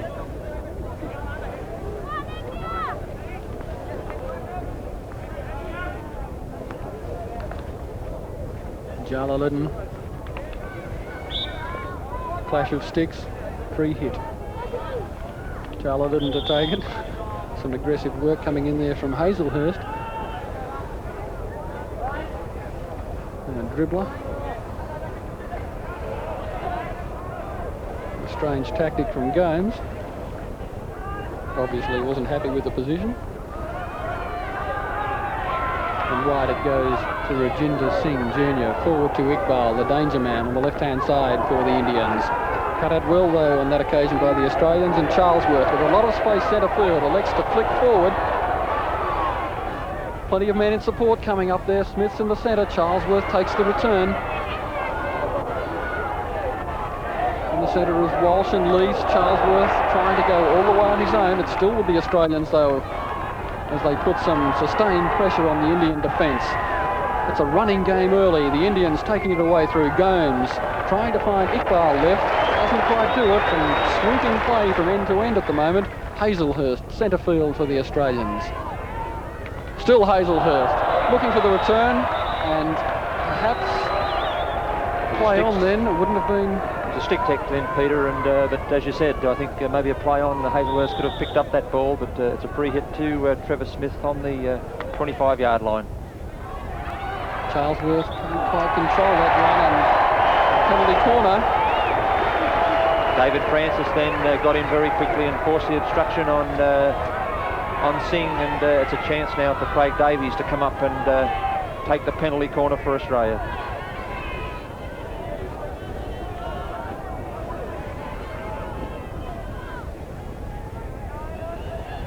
Davies has converted 4 so far in the tournament.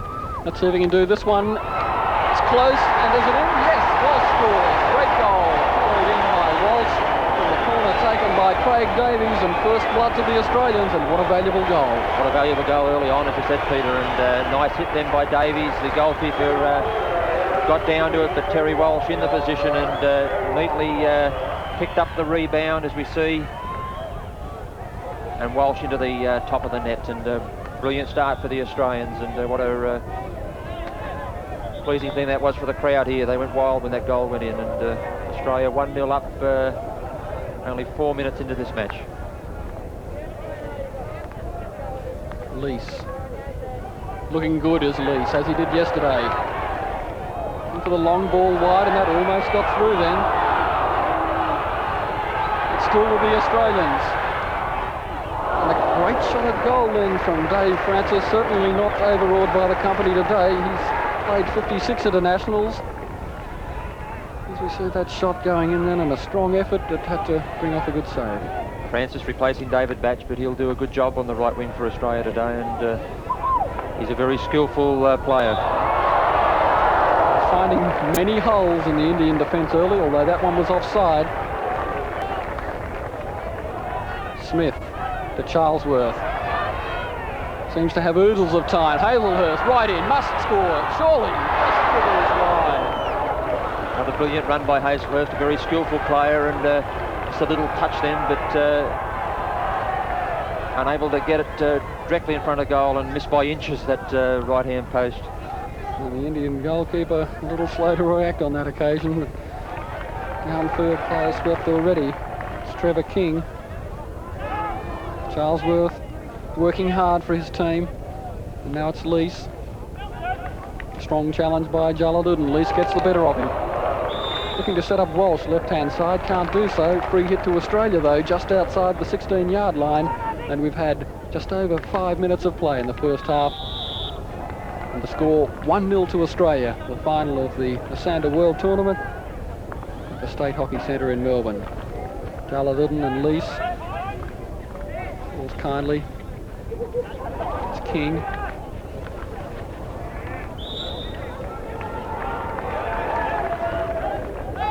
Dangerous play then back from Lees. And that looked to be off the foot from Davies. The umpire said play on. And wide it's gone to Francis. A neat touch on. This must be a chance again for Australia with Walsh moving in there, perhaps not quick enough.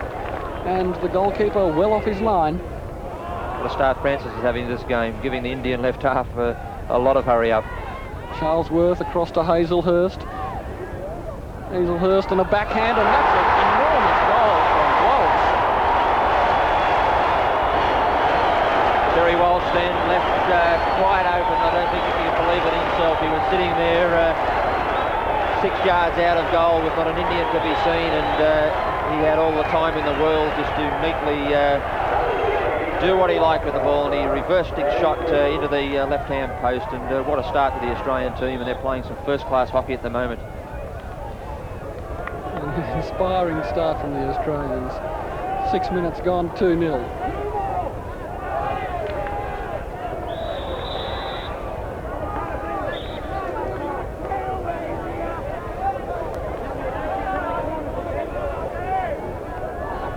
The Indians do. Rajendra Singh Jr. It's too far for Jalaluddin. They have a corner.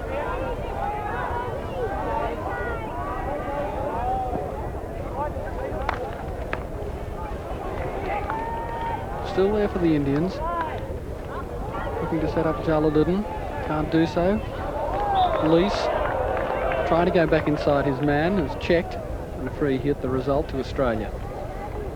Davies. Hazelhurst. And look at Lees moving through. Must be a chance in the centre if he was to play it across to Walsh. Lees electing to have the shot, it seemed. The corner's there, and Australia still with it.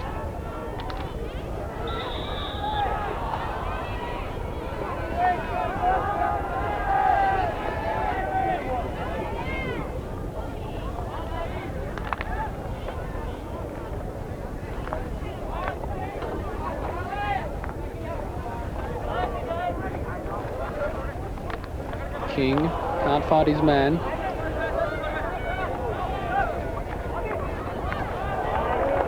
Cut out well by the Australian defence yet again. Smith, centre field. Veteran of the Australian side at 34 years of age. A neat pass back inside to Lees. Charlesworth let it go to Francis. What's Francis going to do on this occasion? Cuts it back inside. It's behind all the players though. Past the outstretched stick of Peter Hazelhurst. And the Indians are relieving opportunity for them. Watchful defence from Irvine. Both Irvine and Davies have got a very good combination. Then Irvine swinging across, picking up the cover on Craig Davies, and they're performing very well today, and in this tournament they've been exceptional. There's a hole cut out well then by Smith, and Charlesworth punching it forward tries to find Francis. Can't do so as it was well read by Rajendra Singh. Play just on halfway. It's Iqbal, the captain. A lot of speed moving towards the circle. Challenged well by Bell, and legitimately too. And so Australia right on top in the early stages. Charlesworth seems to have so much space in the midfield at the moment.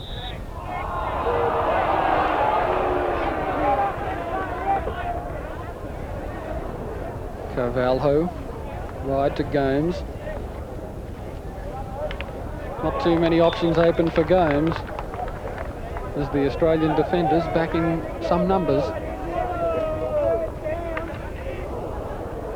Walsh running into his man, but it's with Gomes now. Centre field for the Indians. Carvalho, and now Charlesworth. Walsh lays it off beautifully, and wide it goes to Lease.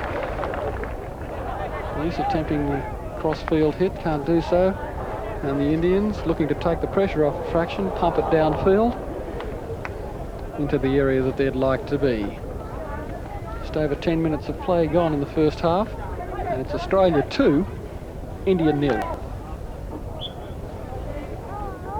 Couldn't have been a better start, Peter, for the Australian team, and if they can carry on with this, you know, we're going to see a lot of goals in this match, but you can't take it away from the Indians. They're going to come back hard and they'll fight. There's a lot in it for them, and you know, we could well see them come back into this match, but at the moment it's all Australia.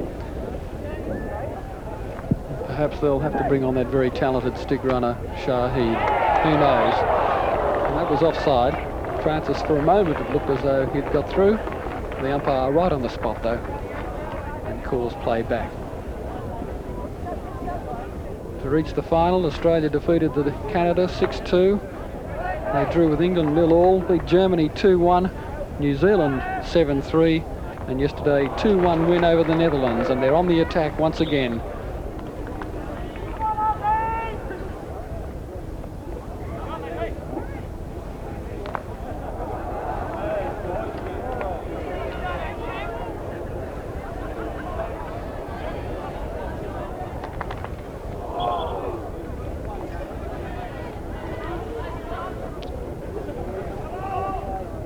To Charlesworth.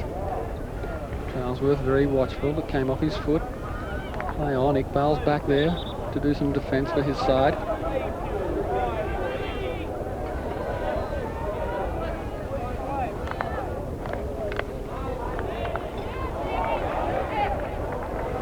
Smith looking to set up Walsh through the centre there. Australians very keen to get into that circle. Hazelhurst is there, Smith's there as well. Charlesworth making the runners. Francis goes to Charlesworth. Smith hoping for immaculate control off the stick of Charlesworth. Not on that occasion though, and the Indians come away with it through Iqbal. Iqbal square to Carvalho. Forward looking for Jalaluddin. Can't penetrate the Australian defence. They're back there and well organised. Hazelhurst, centre field, and there's plenty of space in the centre field at the moment for the Australians. Charlesworth again finding room for himself. And there's Walsh, couldn't control it. Indians scampering back. Bell comes in strongly then, and indeed wins the free hit. And a card's going to come out here, I think. Will it be the green or temporary suspension? It's the green one. A warning. It was a very brave tackle then from David Bell. He come in and he knew darn well that the Indian would have had a swing at that ball, and excellent play, and it's Bell with the ball now in the centre of the field. Now Iqbal, keen to run. That ball skipping off the AstroTurf, enabling Australia to regroup again. Now it's with the Indians. Again, looking to switch play to the left. Their captain Iqbal. Is there a way through the centre? Says Jagdeep Singh.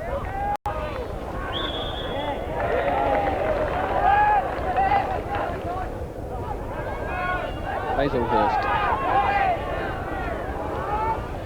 Still Hazelhurst. He looks like he might want to go all the way here. Hazelhurst has checked with the body. It's a free hit just outside the circle, quickly taken. Charlesworth looking to get the shot in. A good save comes in from Romeo James, and a solid shot from Rick Charlesworth.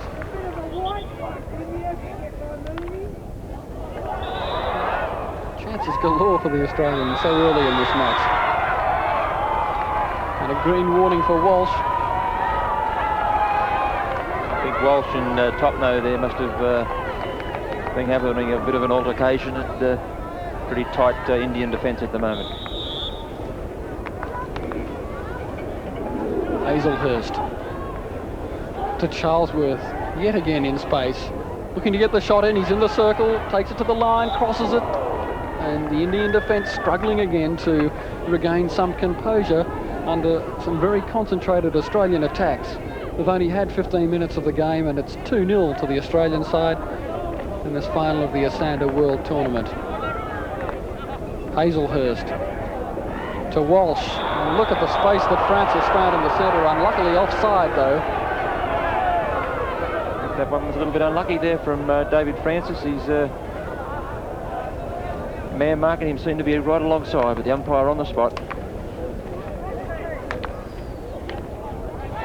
Charlesworth intentionally, I think, lays it off well to Francis to chase. Can't quite get there as the Indian defence on that occasion back in numbers, preventing any further goals from the Australians. Walsh in there with a strong challenge, wins the free hit. Walsh to take it. Charlesworth is there. Hazelhurst is in the centre and it goes wide to Lease and doesn't quite make him. It's Gomes. Jalaluddin.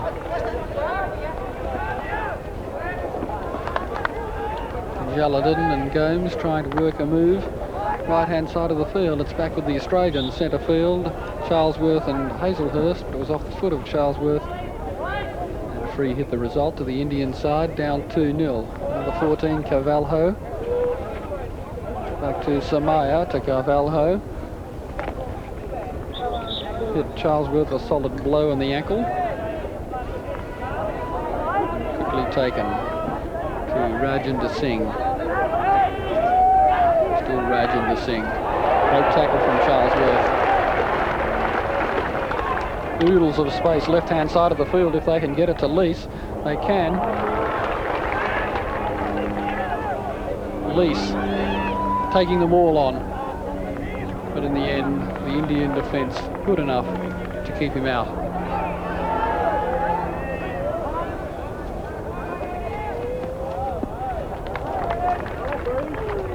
The Indians reached the final with a 4-0 defeat over Malaysia, 2-1 over the Netherlands, 2-1 over Pakistan, and 2-0 over the Chinese.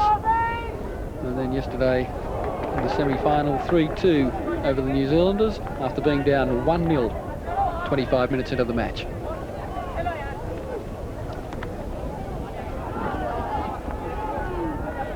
Ali, Iqbal is there. Not too much support up there at the moment. Goes across the centre, a high challenge from Jagdeep Singh. Challenge from Australian goalkeeper Graham Reid has been penalised. So an opportunity for the Indian side to get back in the match at 2-0 down.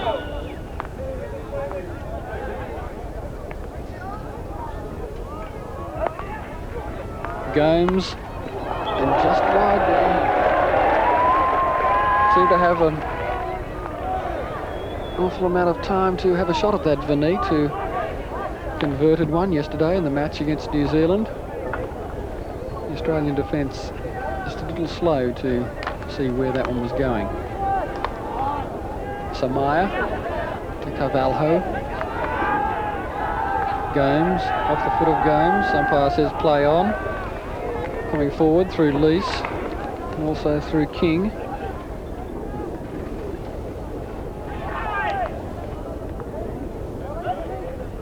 King also has been very dominant in the left half spot, and that was a pass that he was giving yesterday, causing the Dutch defence all sorts of trouble. And again, a very effective ball, and Terry Walsh has forced the free hit just outside the circle for Australia.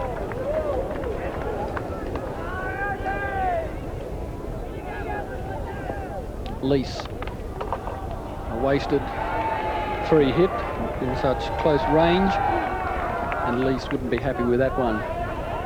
Terry Lease, 35 internationals at 25 years of age, and he's scored 2 goals so far in this tournament, including that very valuable one yesterday.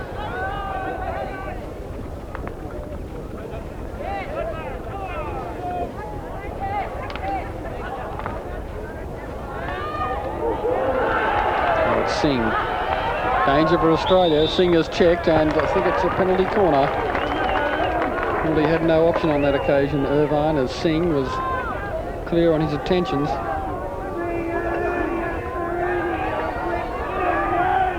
So another penalty corner. Gomes and Singh on the edge of the circle. It's with Gomes, still with Gomes. Can't find his way past King. And King comes away with it quite effectively. Charlesworth is there, read well by Rajendra Singh Jr. And Charlesworth setting up Francis, should I say, down the right. Francis right across the centre and almost flicked in by Walsh. He had an acre of room then to score that goal. Terry Walsh then was just looking for the little deflection, and he got hold of that one from a beautiful cross by Davy Francis. But the Indian goalkeeper, James, just there to keep that one out. Irvine. Still with Irvine. There could be trouble here for the Australians as Irvine struggles to get black. Iqbal leaves it for Ali. And Iqbal, a vicious challenge on Craig Davies. The Australians come away with it again. Walsh, he's having a big game today.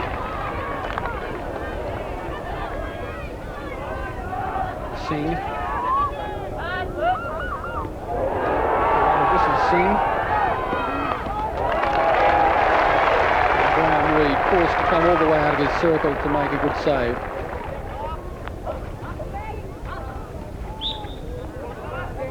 Gomes. Plenty of Australians back there. And maybe too many as the penalty corner is awarded. Singh's in some pain.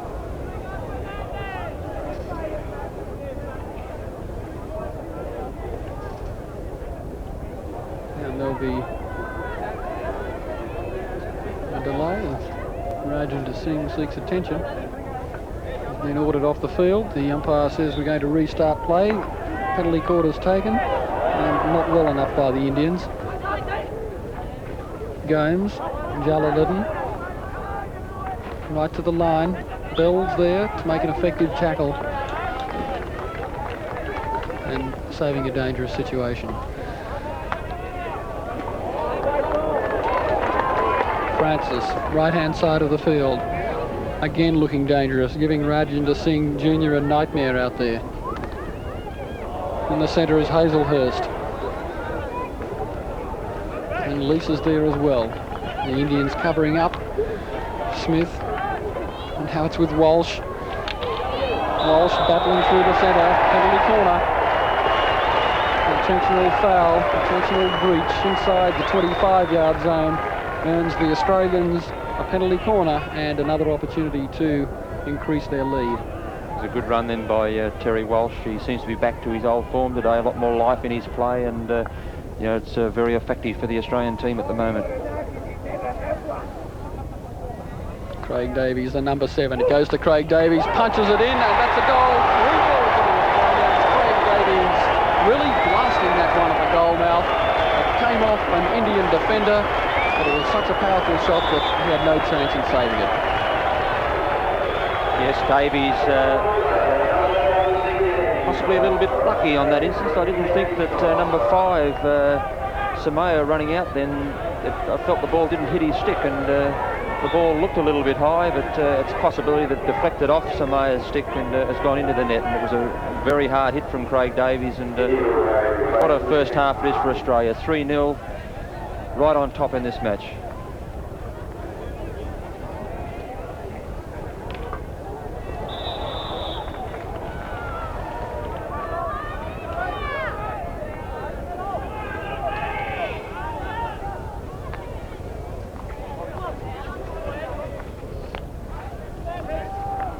Samaya.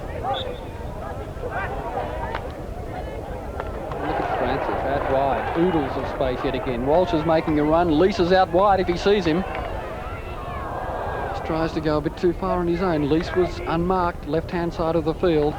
But now it's with Charlesworth, the Australians, yet again into an attacking position.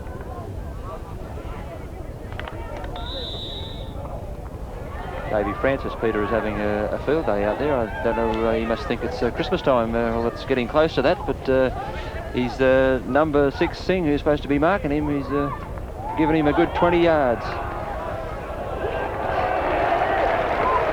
hefty kick from Graham Reid sets up Francis again. He immediately finds Hazelhurst. The Australians just finding so much space through the Indian midfield. It's with Smith, and Smith to Hazelhurst. Hazelhurst dangerously into the circle again. That was a good tackle on that occasion from Topno, 24-year-old soldier in the Indian Army.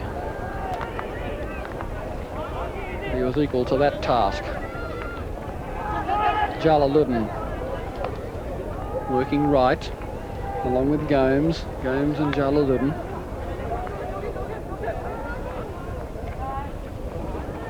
With Gomes, and just eluding the Indians. There's Charlesworth streaking into attack. Yet again, Hazelhurst with no one on him. It goes to Hazelhurst.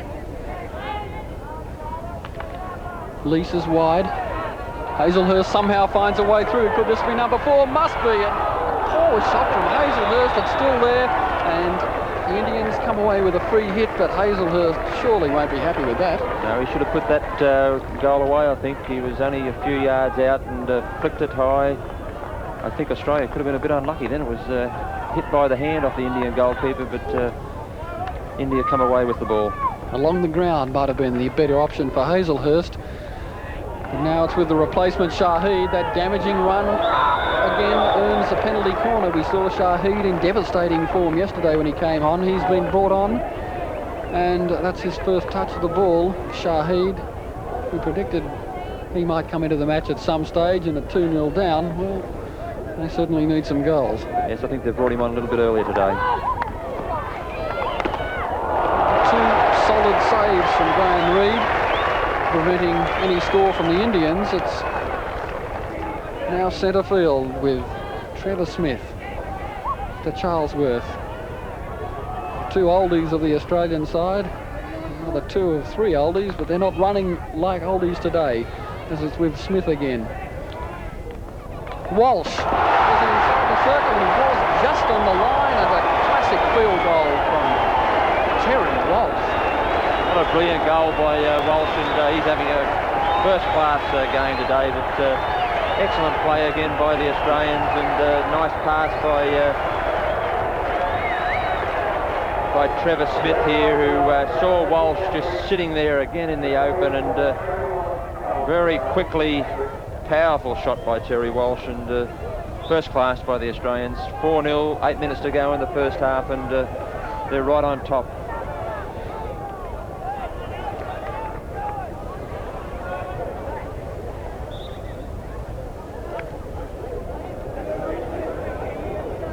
Well, the Indians will certainly have to pull something out of the bag to come back from 4-0 down. Cavalho. Now it's with Samaya. Cavalho.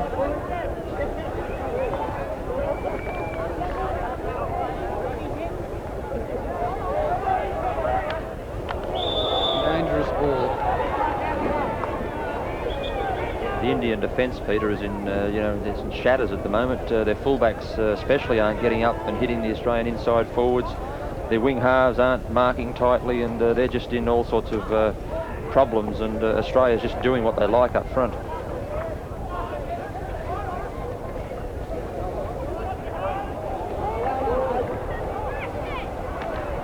Elise is there.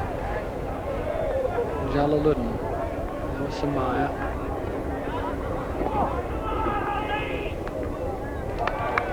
Jalaluddin can't control that one, much to the dismay of his teammate Cavalho, who's really trying his hardest in midfield there for his side. And that midfield position is where all the gaps are happening. There's Walsh streaking away again, looking to find an extra bit of room. Lease cross field, Charlesworth moving onto the ball well. Charlesworth into the area dangerously, but a good tackle coming in there from Rajinder Singh.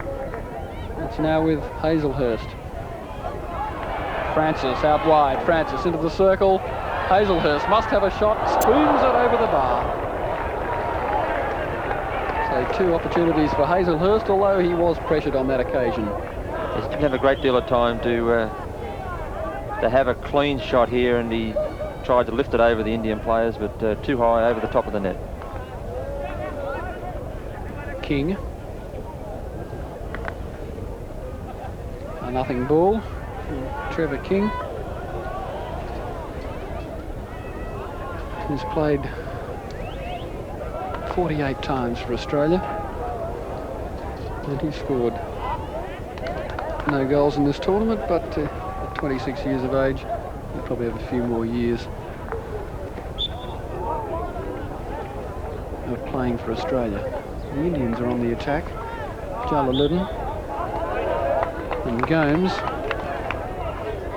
trying desperately to work something right-hand side of the field. They haven't been able to penetrate as yet, as Walsh steams back.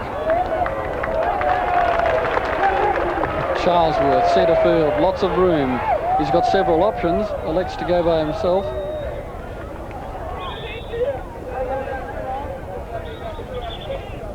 And it's with Walsh. Just over 5 minutes to go in the first half, 4-0 to the Australians. Well controlled by the two, Charlesworth and Francis, and Bell's in there as well, giving away a free hit. And just a quiet passage of play as the Australians take a well-earned breather, although Charlesworth doesn't want to stop. He's putting Walsh away again, Walsh crossing into the centre, and Terry Lease with a first-timer that was a glorious shot, and if that had gone in, it would have been a super goal. It's still with Charlesworth at the moment, crosses into the centre. And Dave Francis, a chance for glory then. Plenty of time for the shot. What a brilliant lead here by Terry Walsh, and also another excellent lead in field from Terry Lease, and he come right in from his left wing spot, and a brilliant shot at goal, but equally as brilliantly saved by the Indian goalkeeper James.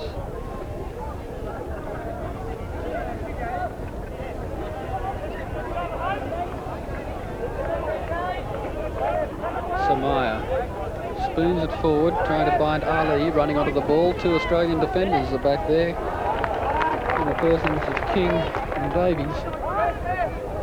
Not any chance of an Indian attack. It's with Hazelhurst, centre field. Hazelhurst goes with Smith. Charlesworth is wide, but Shahid is back there. Although an Australian free hit the result, just on halfway. And just on 3.5 minutes to go first half. The scoreline, something of an embarrassment for the Indian side at the moment. Australia 4, India 0.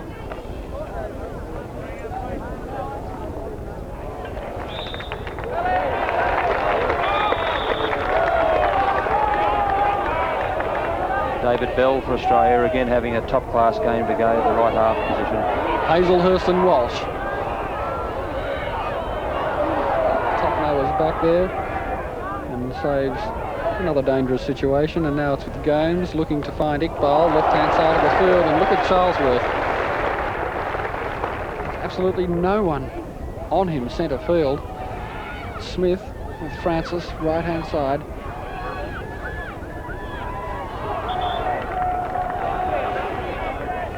Smith. Francis clubs it across the centre and earns a corner for the Australian team. With just over 2 minutes to go before half-time, a 4-0 lead.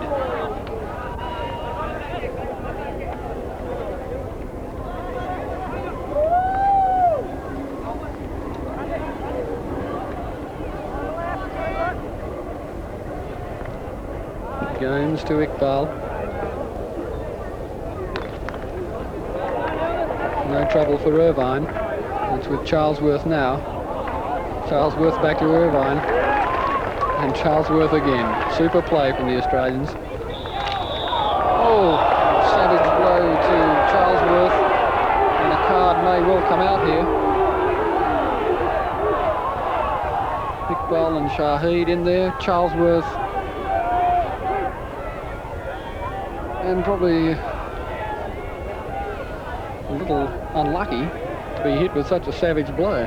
I think Charlesworth has picked one up on the arm, and the whistle had gone in that instant, and the Indian possibly sensed a chance to bring Charlesworth down, and he's receiving treatment now, but I'm sure he'll be okay and get back into this match.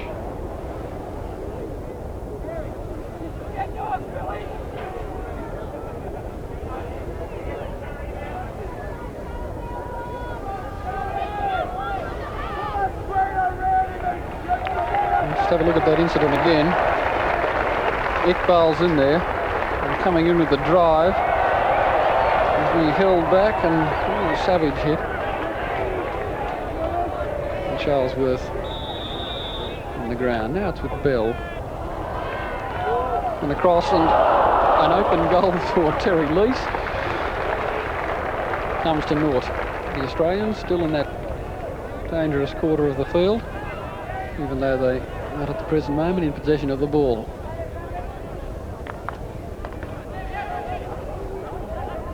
King tried to set up Charlesworth again. Jalaluddin comes away with it.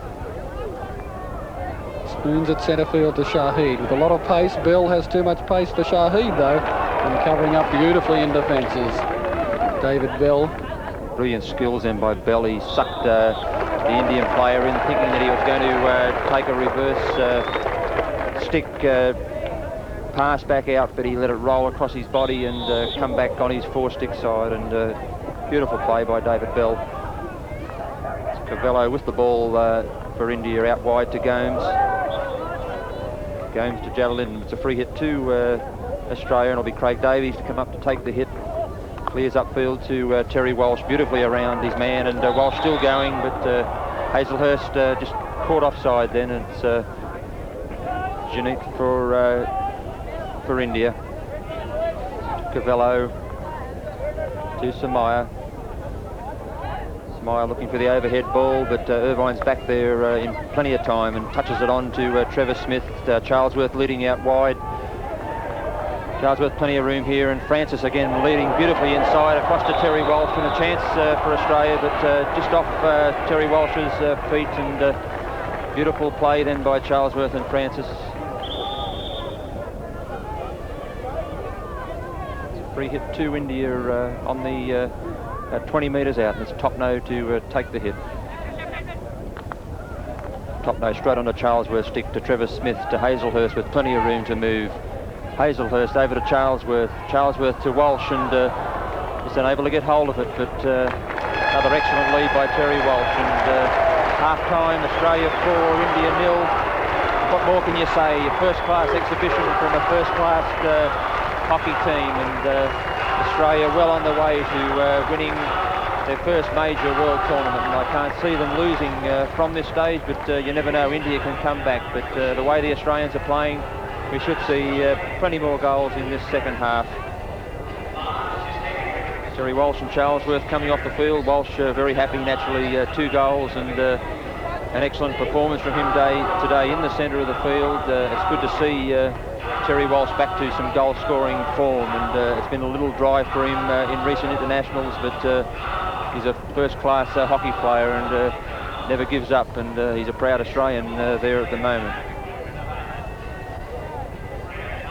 Have a watch now of the first Australian goal. Terry Lease out to Davies, and the rebound, and Terry Walsh picks it up and puts it into the nets, and a very hard hit then from Davies, and Walsh right on the right spot, and made no mistake and put that ball away.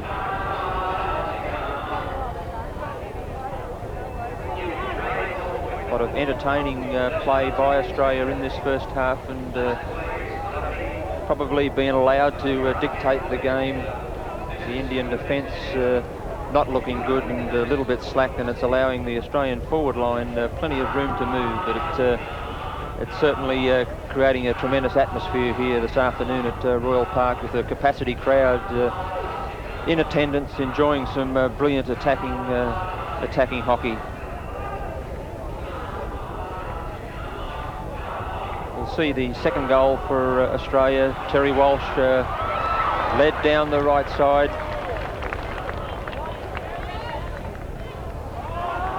It's Walsh still with the ball. The touch back to Charlesworth. Australia in full control, and touched on to Terry Walsh in beautiful position, and a reverse stick shot at goal. It was first class, and Walsh perfectly timing his lead, and made no mistake with the reverse, and James had no chance of stopping that one. We'll go down now onto the AstroTurf with Peter Wilkins. Thanks, Ron. 4-0 at half-time, something of a rout so far for the Australian team. And with me on the sideline, one of the younger members of the Australian squad, Keith Stevens, 23 years old. He's a member of the Victorian side.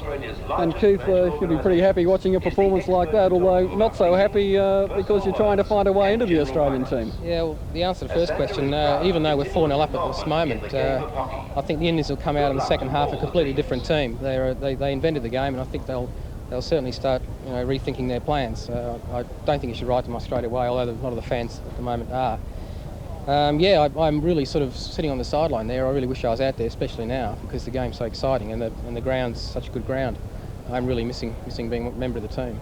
Well, there seems to be quite a number of gaps in the midfield there. Charlesworth and Hazelhurst, they're finding oodles of amounts of room in there. Did you expect to see that in this match? Yeah, it's really because there's two very attacking styles on the ground at the moment. The Indians are attacking at about 100 miles an hour, and then it just goes back up their end, our end. And what happens is when our defence stops the Indians forwards, they just poke the ball out the inside forwards, and we have a go, then they have a go, and we have a go. And this is why there's such an ache, especially around the half line. Now you've been in the Victorian side for how many years at 23? Well, I first got in when I was 16 as a regular member of the Victorian senior team, but this is the first year I've actually made the extra step to the Australian team, which is about time, I thought, because believe it or not, 23 is really not a young age for an international hockey player. They usually start at sometimes as early as 16, and a lot of the blokes in the team got into the team at the age of 19 and 20, so I think it's about time that I made the step. Have you played hockey all your life? No, actually, I started playing hockey when I was about 7 or 8 years old in East Africa, and I played soccer in England for a couple of years, which I probably would have played out here if I hadn't picked up a hockey stick. But I get much more enjoyment out of hockey, being an amateur sport, and being having Olympic Games available to me eventually, I hope. So is that the goal for you at the moment, for yourself and the other young players, the Olympic Games in '84? Yeah, they will be picking the squad at the end of probably around about March or April for the Los Angeles Games, a year in advance to prepare for the games. And I certainly hope to be a member. And what kind of training do you have to do during the week? Do you work hard all the time, or is it just a concerted effort for a couple of months of the year? Well, believe it or not, because Australia is such a big continent, players do have to train by themselves in 2s or 3s, sometimes by themselves completely. And the Western Australians have got 7 players in the Australian team, so they've got a distinct advantage. But we do train by ourselves twice a week, every week, and on weekends. And when the team actually, before it goes away, we get together in one capital city and train together for probably 2 or 3 months before we go away, if we're lucky. Well, for a young player waiting to get into the team, you'd probably be pretty happy to see the likes of Charlesworth and Smith retire eventually, even though they've been such great players for Australia over the years. Yes, I'm really looking forward to playing alongside such great players as Charlesworth and David Bell especially, and I only hope that when I do make the team they're all still there to coach me and help me along. And I think everyone else shares my view, especially the young players. Best of luck. Thanks very much, Peter. Keith Stevens, one of the young players in the Australian squad, and no doubt he'll be hoping to be making it there in a couple of years. Right now we'll take you back up to Ron Riley in the commentary box. Interesting to hear Keith's comments. Australia's got a great bunch of young players just waiting in the wings for somebody to make a slip, and it shows the strength of Australian hockey, because Keith Stevens could quite easily go out there today and play for Australia and do an excellent job. But the task is ahead of him and other players in the Australian team, but the way they're playing at the moment, they got their hands full. And we might just go now to the replay and see the third Australian goal.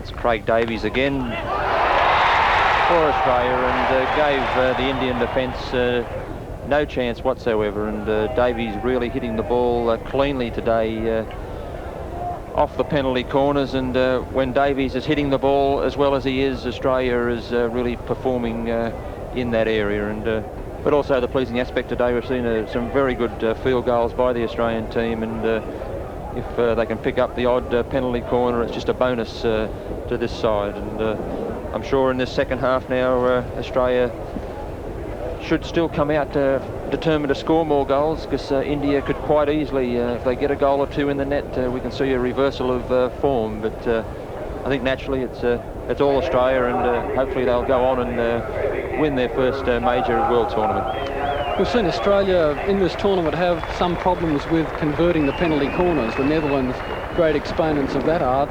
Has that been all throughout the history of Australian hockey, some trouble with penalty corners? We have had a lot of problem in that area. I think that the players being widespread throughout Australia, there's not a lot of time to practice those types of things, where in Holland they have the opportunity. So it's been a problem, but Davies has been becoming more consistent, and I think today he's showing that sort of form.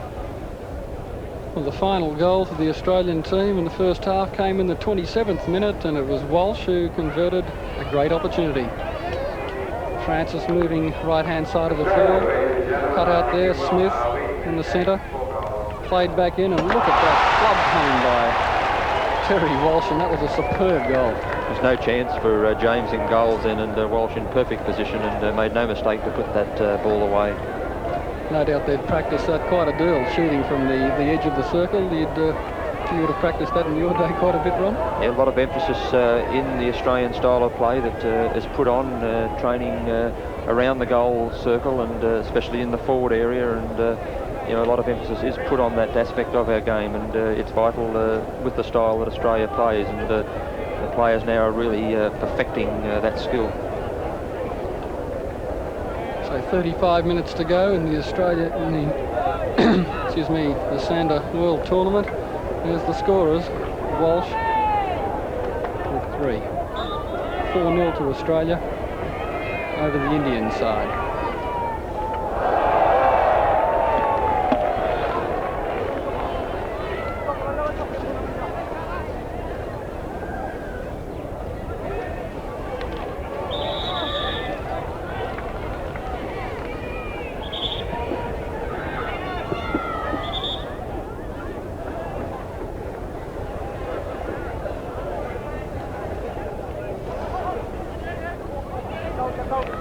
Irvine, plenty of time to find a man. He couldn't do so. And the Indians must score very early in this match if they're to get back into things. And that's a replacement player, Fernandez. So the Indians obviously feel changes are in order after being down 4-0 at half-time, and rightly so. Let's see what they do with this penalty corner. Another peel. Peter's given a penalty straight there. I'd be interested to look at the replay on that attempted shot at goal from India, and they have an excellent chance now to get back into this game.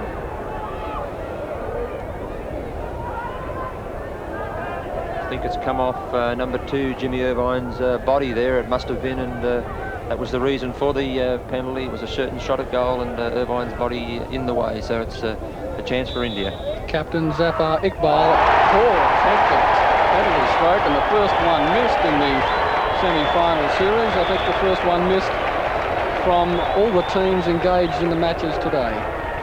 You don't see that very often, but I think it must be Australia's day today. Everything going their way, and for India and their captain Iqbal, it's very unfortunate.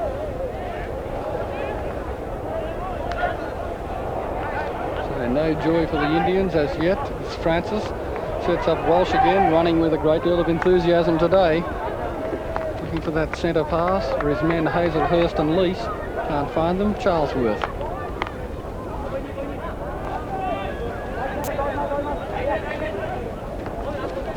Iqbal taken away by Irvine. Picked his moment selectively. It's Irvine powering through the centre. Walsh.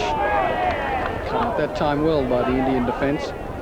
And they move it away somewhat dangerously through midfield, but that time effectively, and there's a bit of room for the Indians as they forge onto the attack through Fernandez and Jalaluddin.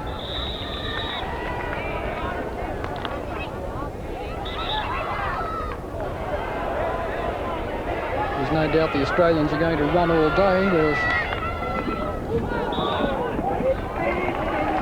everybody back in the circle in defence then, and only seconds before they were just about all up in attack.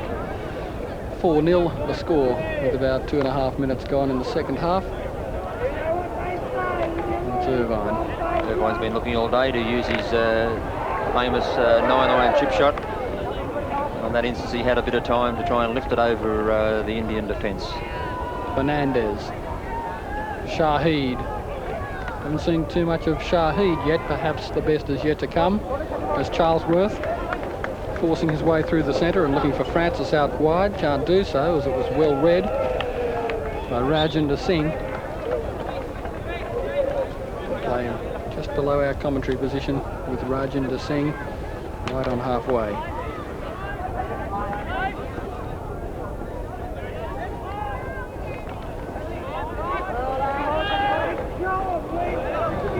There's that flick forward again, looking for Walsh. A neat check back inside from Topno.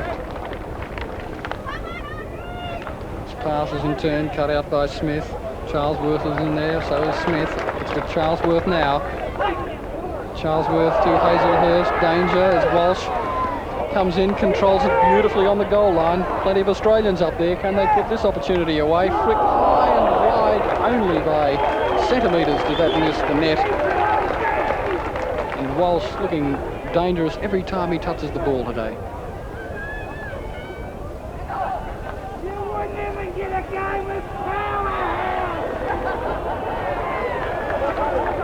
Francis robbing Jalaluddin and setting up Hazelhurst and Leese. An optimistic ball from Leese finds Charlesworth only by way of a miss from Ali, and now it's with the Indian defender Rajinder Singh and Jim Irvine covering up for the Australians. Davies.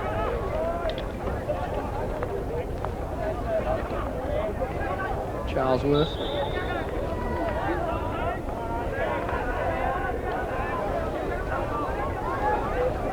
Fernandez. Out wide to Samaya. Back inside. Iqbal. Bell. Again, an effective challenge from Bell. Very consistent.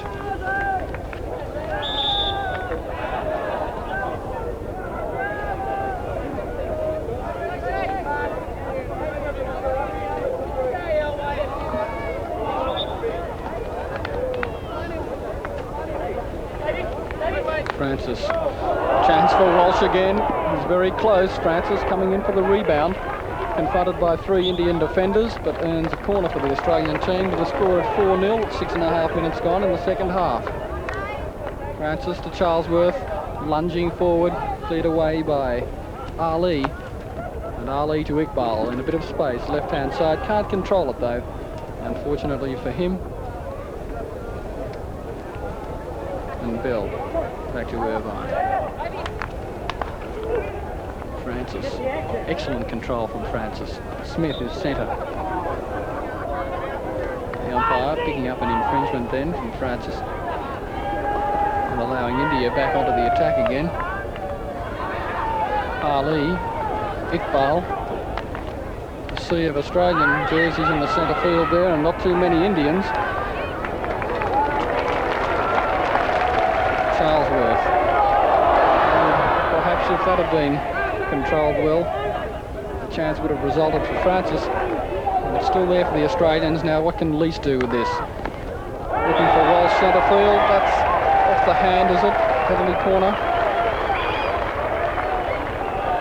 And off the body. And so an opportunity for the Australians to further increase their lead with 6.5 minutes gone in the second half.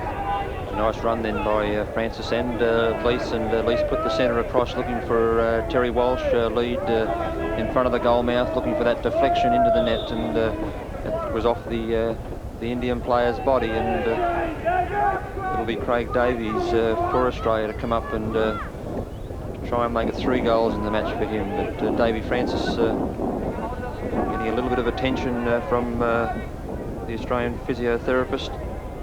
Must have taken a slight knock in that circle area, but Francis will be okay and back into this match. The umpire looking to get the match going again. Francis seems to be right. So the Australians with Leese moving up to take the penalty corner. And Davies is in there. Another chance. There's 4 or 5 Australians in there for the rebound. It didn't fall generously for them. And the Indians a chance to move on to the attack. And we haven't seen too much from them. Valho forward to Shahid. Well cut out by Irvine, but it's with Shahid again.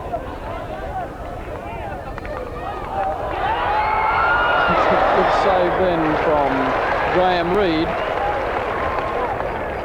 Quick thinking and cleared it away. Graham Reid, a very experienced goalkeeper for Australia, and caught in a little bit of bother then, but quick reflexes, he got himself around and beautifully cleared the ball away, and excellent play by one of the world's top goalkeepers, Graham Reid.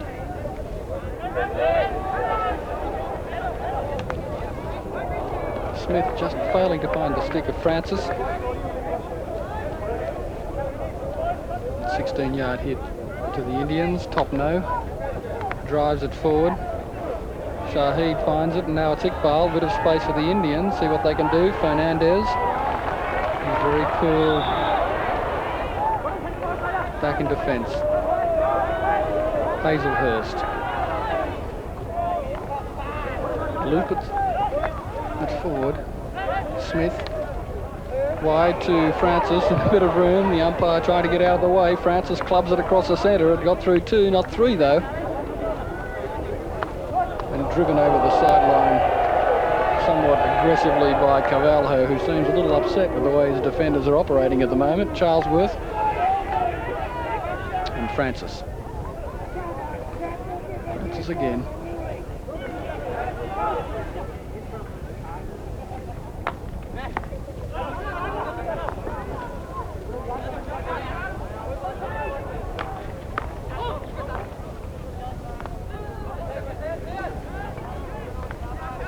Concerted pressure by the Australians, relieved for the time being. Shahid. And now with Walsh. Oh, vicious tackle from Rajendra Singh. Hazelhurst. Wide to Lease. Hazelhurst and Walsh are in the centre. Too many blue Indian jerseys back there that time. And it's to Ali. Ali, it's still with Ali, now Shahid, off the foot, free hit. That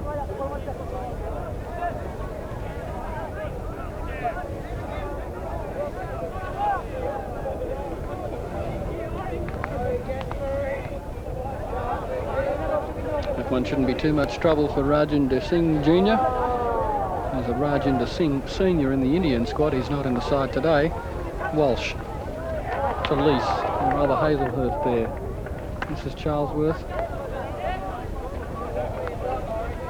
Now Bell to Charlesworth. So the Australians still forcing their way into that danger zone as far as the Indians are concerned. Any more goals would certainly be all the more embarrassing for them. They're down 4-0 at the moment as Charlesworth bustling his way through. Can't find a way around Rajendra Singh. He blocks it out. So they flick over, only goes as far as David Bell.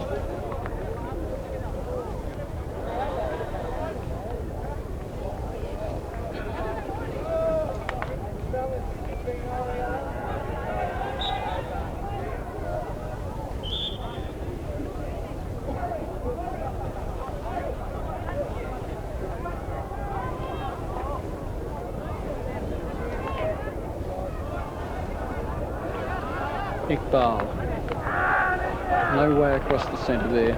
Francis up in the attack for the Australians. Damaging player today. Shahid.